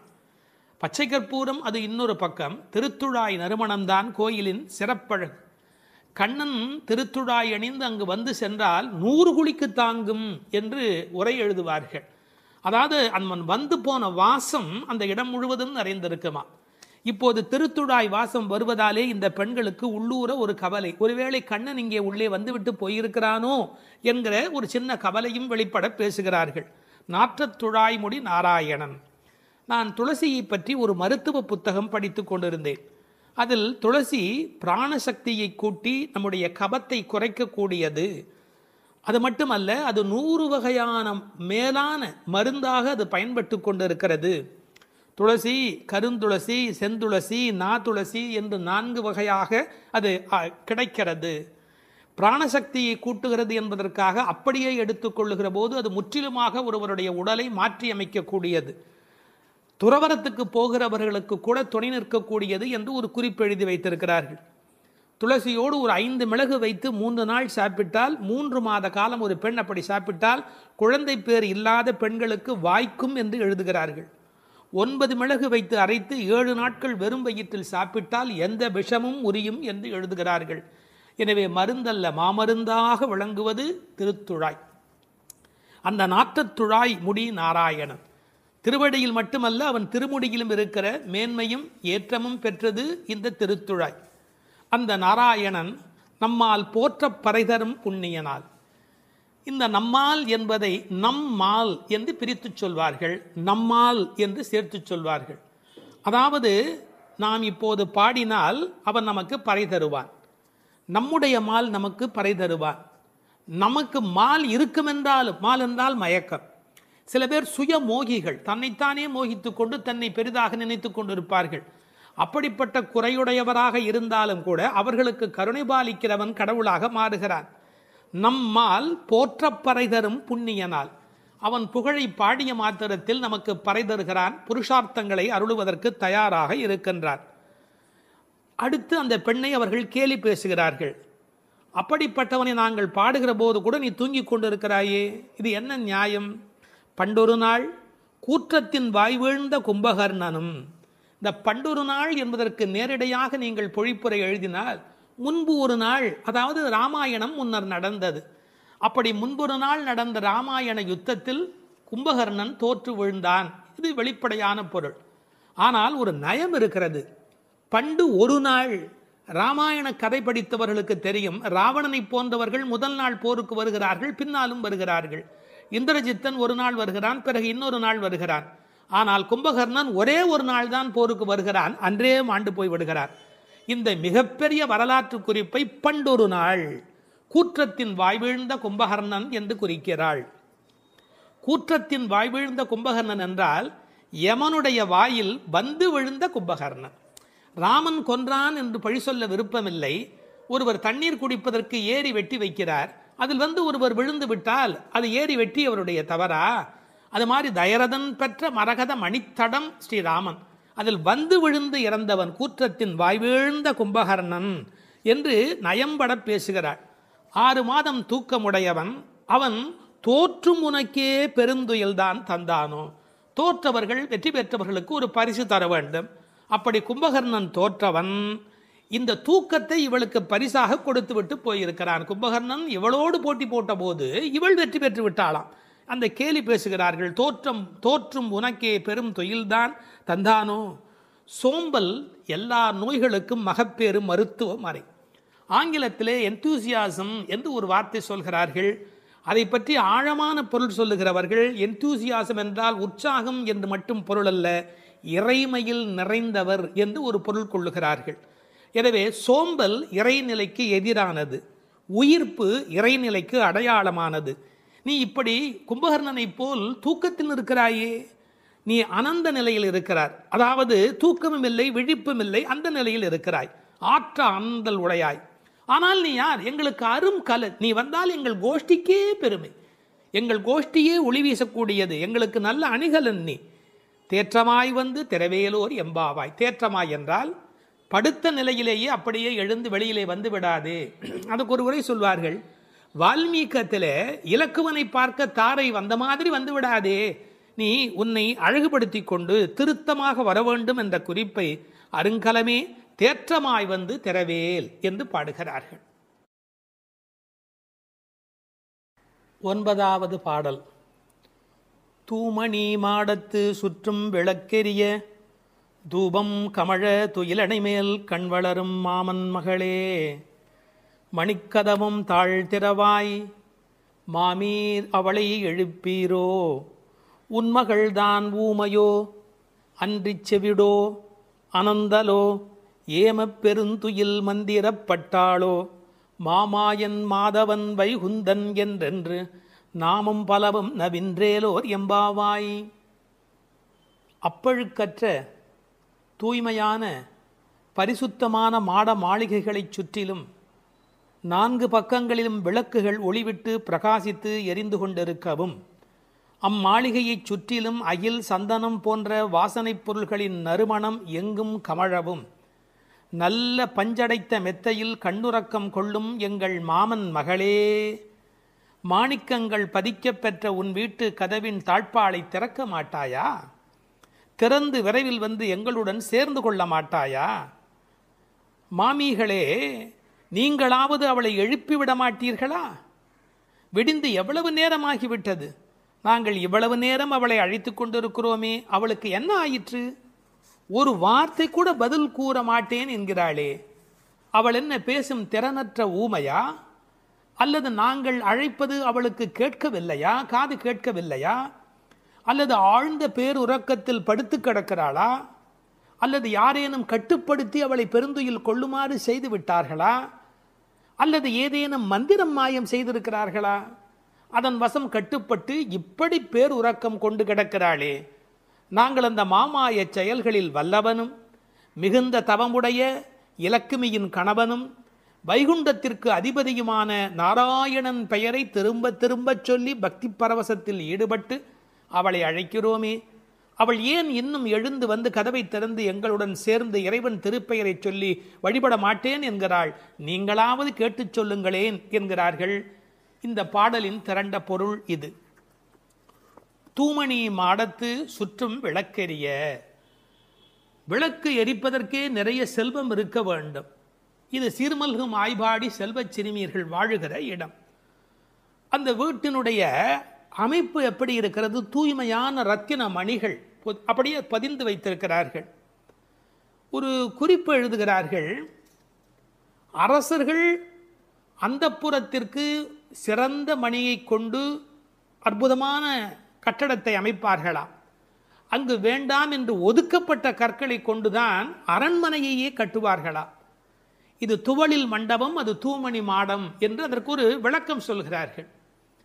ஆக இழைத்து இழைத்து தூய்மையான மணியினை கொண்டு வந்து கட்டியிருக்கிறார்கள். அது ரத்தின மணி. இந்த பெண் எழுந்திருந்திருக்க வேண்டும், எழுந்திருக்கவில்லை. ஒரு வித்தியாசம் இருக்கிறது. ஒரு குடும்பம் விழிப்பதற்கு முன்பு விழிக்க வேண்டியவள் அந்த வீட்டில் இருக்கிற பெண். ஏனென்றால் ஆண் எழுந்தால் அவனை மட்டும்தான் சுத்தம் செய்து கொள்கிறார். பெண் எழுந்தால் அந்த வீடே சுத்தமாகிறது என்று ஒரு பொன்மொழி சொல்வார்கள். எனவே ஒரு பெண்ணாகி இருக்கிறவள் இப்படி உறங்கிக் கொண்டிருக்கலாமா? தூமணி மாடத்து சுற்றும் விளக்கெரிய. 4 புறங்களிலும் நல்ல விளக்கு எரிந்து கொண்டிருக்கிறது. அது மட்டுமல்ல, அகில் சந்தனம் போன்ற நறுமண புகை வீசுகிறது. தூபம் கமழ, செல்வச் செழிப்பு. துயிலணை மேல் கண் வளரும். அது தூங்குவதற்காகவே அமைக்கப்பட்டிருக்கிற ஒரு பெரிய மெத்தை. அதாவது அந்த மெத்தையை பார்த்தாலேயே வா வா வா வந்து படு என்று அழைப்பதை போல 5 விதமான சிறப்புகள் அமைந்திருக்கக்கூடிய பஞ்சனை அது. அதில் அழகு இருக்கிறது, மென்மை இருக்கிறது, குளிர்ச்சி இருக்கிறது, சுகம் இருக்கிறது. அப்படிப்பட்ட அருமையான அந்த பஞ்சனையின் மீது அவள் படுத்திருக்கிறாள். தமிழிலே தூங்குகிறார்கள் என்று சொல்ல மாட்டார்கள், கண்வளராய் என்று சொல்வார்கள், மங்களம் கருதி. ஏன்னால் தூங்கிவிட்டார் என்றால் அமங்கலமாகிவிடுமே என்பதற்காக கண்வளராய் என்று சொல்லை பயன்படுத்துவது வழக்கம். சின்ன வயதிலிருந்து குழந்தை கண் வளருது என்று ஒரு வார்த்தை சொல்வார்கள். அதில் ஒரு விஞ்ஞான குறிப்பே இருக்கிறது. உண்மையிலேயே கர்ப்பத்தில் குழந்தை தூங்குவதால் தான் வளருகிறது. அது ஒரு 10 மாத காலம் தாயின் கர்ப்பத்தில் கண் திறக்காது. கண் திறந்து விட்டால் ஊமை, அது விதவிதமான குறைபாடு உடைய ஊனமான குழந்தையா வந்து பிறக்கும் என்று விஞ்ஞான குறிப்பு இருக்கிறது. அந்த குழந்தை கண்களை மூடிக்கொண்டு தூங்கி கொண்டே இருக்கும். அதில் என்ன ஆச்சரியம் என்று கேட்டால், அப்போதான் அது வளருகிறது. ஒரு புள்ளியிலிருந்து ஒரு குழந்தையாக முழுமையாக வளருகிறது. அந்த கண் வளருதல் என்பதிலே தூங்கும் போது வளர்ச்சி நிகழ்கிறது என்கின்ற ஒரு குறிப்பு இருக்கிறது. மனிதனுக்கு கூட தூக்கம் அவசியம். ஏன்னா உடம்பில் இருக்கிற செல்கள் தங்களை புதுப்பித்துக் கொள்வதற்கு மனிதன் தூங்க வேண்டி இருக்கிறது. அடுத்து உறவு சொல்லி அழைக்கிறாள். மாமன் மகளே. இவள் அந்தணகுல பெண் என்றாலும் ஆயர் குலமகளாக ஆகும் விருப்பத்தின் காரணமாக ஒரு சம்பந்தத்தை ஏற்படுத்தி கொள்கிறாளாம். இதை உரையாசிரியர்கள் எழுதும்போது ஒரு அழகான வாக்கியமாக குறிப்பிடுகிறார்கள். திருவாய்ப்பாடியிலே ஒரு பிரகிருதி சம்பந்தம் தனக்கு உஜ்ஜீவன ஹேதுவாக ஆண்டாள் ஆசைப்பட்டபடி, அழகிய மணவாளப் பெருமாள் நாயனாருடைய வியாக்கியானத்திலே திருவாய்ப்பாடியிலே ஒரு பிரகிருதி சம்பந்தம் தனக்கு உஜ்ஜீவன ஹேதுவாக ஆண்டாள் ஆசைப்பட்டபடி மாமன் மகளே என்று உறவு சொல்லி அவள் அழைக்கிறாள். மணிக்கதவம் தாழ்த்திரவாய், அது உள்ளிருப்பது வெளியே தெரியும்படி அமைக்கப்பட்டிருக்கிற ஒரு வீடு. அவள் எப்படி தூங்குகிறாள் என்பது கூட வெளியே தெரிகிறது. அந்த கட்டில், அந்த மெத்தை, அந்த விளக்கு எரிகிறது. இந்த பாடலே மிக ரசமான ஒரு பாடல். திருப்பாவையில் 30 பாட்டு அழகு என்று சொன்னால் இந்த பாட்டுக்கு என்று தனியான ஒரு ரசனை உலகத்தில் தனியான ஒரு கூட்டமே உண்டு. மணிக்கதவம் தாழ்த்திரவாய், நீ வந்து திற. ஏன்னா எழுந்து வந்து திறக்கிற போது நாங்களா திறந்து கொண்டு உள்ள வந்தால் அது மரியாதையாக இருக்காது ஒரு வீட்டுக்குள்ளே. நீ வந்து திற. ஆனால் அவள் அசைவதாக தெரியவில்லை. அவளுடைய அம்மா எழுந்து விட்டாள். அவள் மற்ற வேலைகள் பார்த்து கொண்டிருக்கிறாள். அதனால உறவு சொல்லி அவளை அழைக்கிறார்கள். மாமீர், அவளை எழுப்பீரோ? நீங்கள் அவளை எழுப்பிவிடக்கூடாதா? அப்படி தூங்கி கொண்டிருக்கிறாளே. உன் மகள்தான் தன்னுடைய தோழியினுடைய தாயை பார்த்து சொல்கிறாள், உன் மகள்தான் ஊமையோ அன்றி செவிடோ. என்ன பொருள் தெரியுமா? பேச்சு வராதவர்கள் என்று பொருள் அல்ல. ஊமை என்ற சொல்லுக்கு இறை நாமம் சொல்லாதவர் என்று பொருள் என்று எழுதுகிறார். இறைவனுடைய நாமத்தை சொல்ல வேண்டிய சந்தர்ப்பத்தில் சொல்லவில்லை என்றால் பிறகு நாக்கிருந்து என்ன பையன்? பேசாத நாளெல்லாம் பிறவா நாளே என்பார்கள் அல்லவா. உண்ணா நாள் என்பது இந்த உலகத்தில் சாப்பிடாத நாள் அல்ல, உன்னை வணங்காத நாள் தான் உண்மையிலேயே உண்ணா நாள் என்று குறிப்பிடுவார்கள். ஊமையோ அன்றி செவிடோ. என இறைவன் புகழ் கேளாத செவியென்ன செவியே என்று சிலப்பதிகாரம் பேசும். இந்த பெருமானுடைய புகழை நாங்கள் சொல்லுகிறோம், அவள் காதிருந்தும் கேட்கவில்லையே. நேற்று வரை நன்றாக பேசினாளே, இன்று என்ன ஊமையாகிவிட்டாளா? அழைப்பு அவள் காதில் போய் விழவில்லையா? அல்லது இரண்டுமே அவளுக்கு இணைந்து விட்டதா? சோம்பல் வயப்பட்டாளா? யாரேனும் மந்திரம் மாயம் செய்து விட்டார்களா? என்ன நடந்து விட்டது? ஊமையோ அன்றி செவிடோ. மாமாயன் மாதவன் வைகுந்தன் என்றென்று நாமும் பலவும் நவின்றேலோர் எம்பாவாய். ஏன்னா மந்திர துயில் பட்டாளே. இப்படி அவள் பிடிவாதமான ஒரு தூக்கத்தில் போய் மாட்டிக்கொண்டு இருக்கிறாளே. நாங்கள் அழைக்கிறோம். எதை சொல்லி அழைக்கிறோம்? மாமாயன், மகா மாயையில் வல்லவனாகிய பெருமான். மாதவன், நம்முடைய சாதாரண தவம் அல்ல, எல்லா தவங்களுக்கும் அப்பாற்பட்ட பெரும்பொருள். அந்த தவத்தால் அடைய வேண்டியவன் கருணையினால் தானாகவே நம்மிடத்தில் வருவதால் அவன் மாதவன். வைகுந்தத்தில் இருக்கிறவன் என்றாலும் கருணை காரணமாக ஒவ்வொரு கோயிலிலும் அர்ச்சாவதாரத்தில் எழுந்தருளி இருக்கின்றவன். வைகுண்டபதி என்றாலும் இந்த பூமிக்கு கிடைக்கிறவன். வைகுந்தன் என்றென்று நாமும் பலவும் நவின்று. உண்மையிலேயே திருப்பாவையினுடைய நோக்கமே இறைவனுடைய நாமத்தை பல வகையில் சொல்வது. இறைவனுடைய நாமத்துக்கு மிகுந்த சக்தி அதிகம். கட்டிப்பொன் போலே அவன், பணிப்பொன் போலே திருநாமம் என்று உரை எழுதுவார்கள். அதாவது தங்கத்தில் ஒரு பெரிய கட்டி இருந்தால் கூட அதை வைத்துக்கொண்டு என்ன பண்ணுவது? ஆனால் பணிக்கப்பட்ட பொன், வளைக்கப்பட்ட பொன்னாக இருந்தால் அது பல சமயத்தில் ஆபத்துக்கு உதவும். ஒரு மோதிரமாக இருந்தால் அடகு கடையில் வைத்து கூட ஒரு ஆபத்திலேருந்து வெளியில் வரலாம். இறைவன் வைகுந்தத்திலே இருக்கிறான் என்று சொன்னால் கட்டிப்பொன் போலே, ஆனால் பணிப்பொன் போலே அவனுடைய திருநாமம், நாமம் பலவும். இன்னும் கூட நிறைய விளக்கங்கள் சொல்வார்கள். இறைவனுடைய நாமம் இறைவனை விட செல்வாக்கு உடையது என்று. ஒரு வங்கிக்கு போகிறோம், செக்கில் கையெழுத்து போட்டு கொடுத்தா நம்ம கையெழுத்துக்கு தான் அதிக பலம் இருக்குமே ஒழிய நாமே போய் நின்று கொண்டு பணம் கொடுன்னு கேட்டால் கூட கொடுக்கறதுக்கு யோசிப்பா. எப்படி கொடுப்பார்கள்? கையெழுத்துக்கு அவ்வளோ பெரிய சக்தி இருக்கிறது. அதுபோல் நாமும் இறைவனை காட்டிலும் வலிமை உடையது என்று ஒரு குறிப்பு சொல்வார்கள். ஒரு சின்ன வரலாறு. காஞ்சி மகா சுவாமிகள் உடல்நல குறைவு மாதிரி ஜுரத்தில் இருக்கிறார்கள். மருத்துவர் வர சொன்னார்கள். அவர் உடனே மருந்தெல்லாம் கொடுக்க வேண்டி இருக்குமோ என்ற எண்ணத்தில் அவர் வந்தார். உன்னை யார் இப்படிலாம் வர சொன்னா? நீ உட்கார், நான் இப்போ என்னுடைய டெம்பரேச்சர் எடுத்துக்கோ, விஷ்ணு சஹஸ்ரநாமம் சொல்ல போகிறேன், சொல்லி முடிச்சதுக்கப்புறம் டெம்பரேச்சர் எப்படி இருக்கு பார் அப்படின்னு சொல்லிட்டு விஷ்ணு சஹஸ்ரநாமம் சொல்லுவதற்கு முன்பு ஜுரம் இருந்தது. சொல்லி முடித்த பிறகு ஜுரம் இல்லவே இல்லை.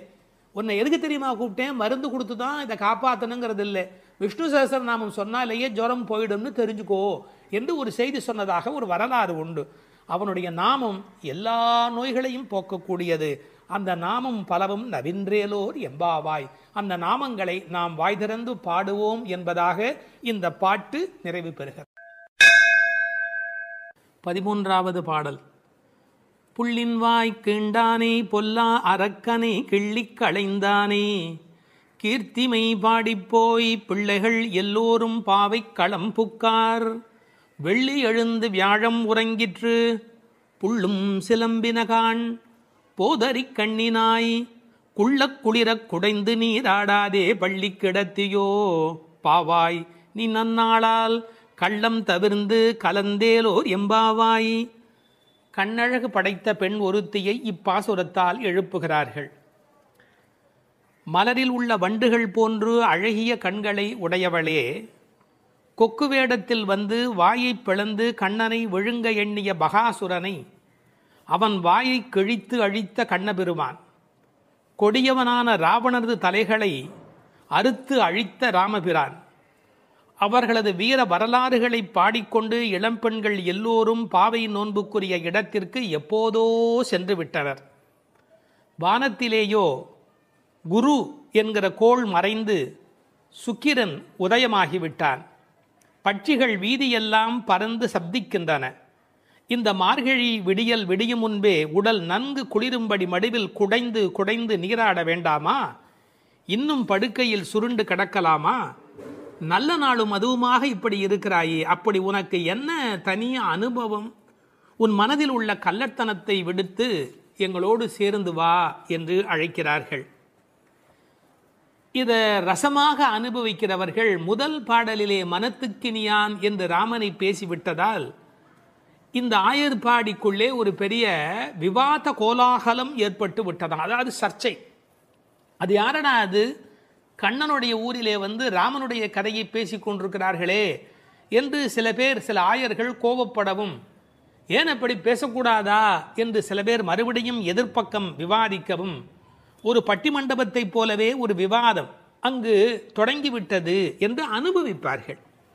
ஏனென்றால் இந்த பாடல் எப்படி வருகிறது? புள்ளின் வாய் கீண்டானி என்று கண்ணபெருமான் பகாசுரனை அழித்த கதையை சொல்லி பிறகு பொல்லா அரக்கனை கிள்ளி களைந்தானே என்று ராமாவதார கதையையும் சேர்த்து பேசுகிறார்கள். அதை எப்படி சொல்லுகிறார்கள்? கண்ணனுடைய ஸ்தலத்தில் ராமனுடைய கதையா என்று ஒருவர் கேட்க, ஏன் முன்பு ராமனை பாடிய காலத்திலே நாம் கண்ணனை சேர்த்து பாடியது இல்லையா? அந்த காரணமாக வருக வருக வருக இங்கே வாமன நம்பி வருக, கரிய குடல் செவ்வவாய் முகத்து என் காகுத்த நம்பி வருக என்று ஆண்டாளே பாடியிருக்கிறாளே. எனவே ஆண்டாள் சிற்றில் சிதைத்தல் பாடுகிற காலத்தில் சீதவாய் அமுதம் உண்டாய் எங்கள் சிற்றில் சிதையேல் என்று பாடியிருக்கிறாளே. அந்த அனுபவத்தை எல்லாம் இங்கே குறிப்பிடுகிறார்கள். வருக வருக என்று ஆழ்வார் அனுபவித்ததையும் சிற்றில் சிதைக்காதே என்று ஆண்டாள் அனுபவித்ததையும் இந்த இடத்தில் மேற்கோளாக காட்டி, இந்த அயோத்தியிலே ராமபெருமானுடைய புகழை பேசுவது போல ஆயர்பாடியில் கண்ணன் புகழ்தான் பேச வேண்டும் என்ற கட்டாயம் இல்லை, இடம் மாறி பேசினாலும் ஒன்றும் தவறு இல்லை என்று ஒப்பந்தமாயிற்று என்று இதை வேறு ஒரு கோணத்திலே பேசுவார்கள். தீவிர பற்று உடையவர்கள் எப்போதும் இது போன்ற பிரச்சனைகளில் ஈடுபடுவது என்பது தவிர்க்க முடியாதது. புள்ளின் வாய் கீண்டானே பொல்லா அரக்கனை கிள்ளி களைந்தானே, பறவை வடிவத்திலே வந்தவனை அவன் அழித்தவன். பள்ளத்தில் மேயும் பறவை உருக்கொண்டு கள்ளாசுரன் வருவானை தான் கண்டு புள்ளிதுவென்று பொதுக்கோ வாய்க்கின்றான், அப்படியே வாய்க்கிண்டிட்டான், அப்படியே கிழித்து எறிந்து விட்டான். அப்படி அழித்த வரலாற்றை சொன்னவர்கள் பொல்லா அரக்கனை கிள்ளிக்களைந்தானே என்று ராவணனை கொன்றதை பேசுகிறார்கள். இந்த எழுப்புகிற பெண்கள் இந்த பாடலை எல்லாம் கருத்தை எல்லாம் சொல்லி எழுப்புகிறார்கள். உரை கண்டவர்கள் கேட்டார்கள், பொல்லா அரக்கன் என்று ராவணனை குறிப்பிட்டால் நல்ல அரக்கன் உண்டோ? என்ன நயம் பாருங்கள். உண்டு, அரக்கர் குலத்தில் பிறந்தாலும் விபீஷணன் நல்ல அரக்கன், ராவணனோ பொல்லா அரக்கன். அவனோடு பெரிதாக போர் செய்தார் என்று சொல்ல முடியாதான், கிள்ளி களைந்தார். தமிழில் ஒரு பழக்கம் உண்டு, யாராவது ரொம்ப அலட்சியமாக நினைச்சா என்ன கிள்ளுக்கிறேன்னு நினைச்சுக்கிட்டியா என்று கேட்பார். அப்படி ராவணனுடைய தலைகளை ராமன் கிள்ளினானான், கிள்ளி களைந்தானே.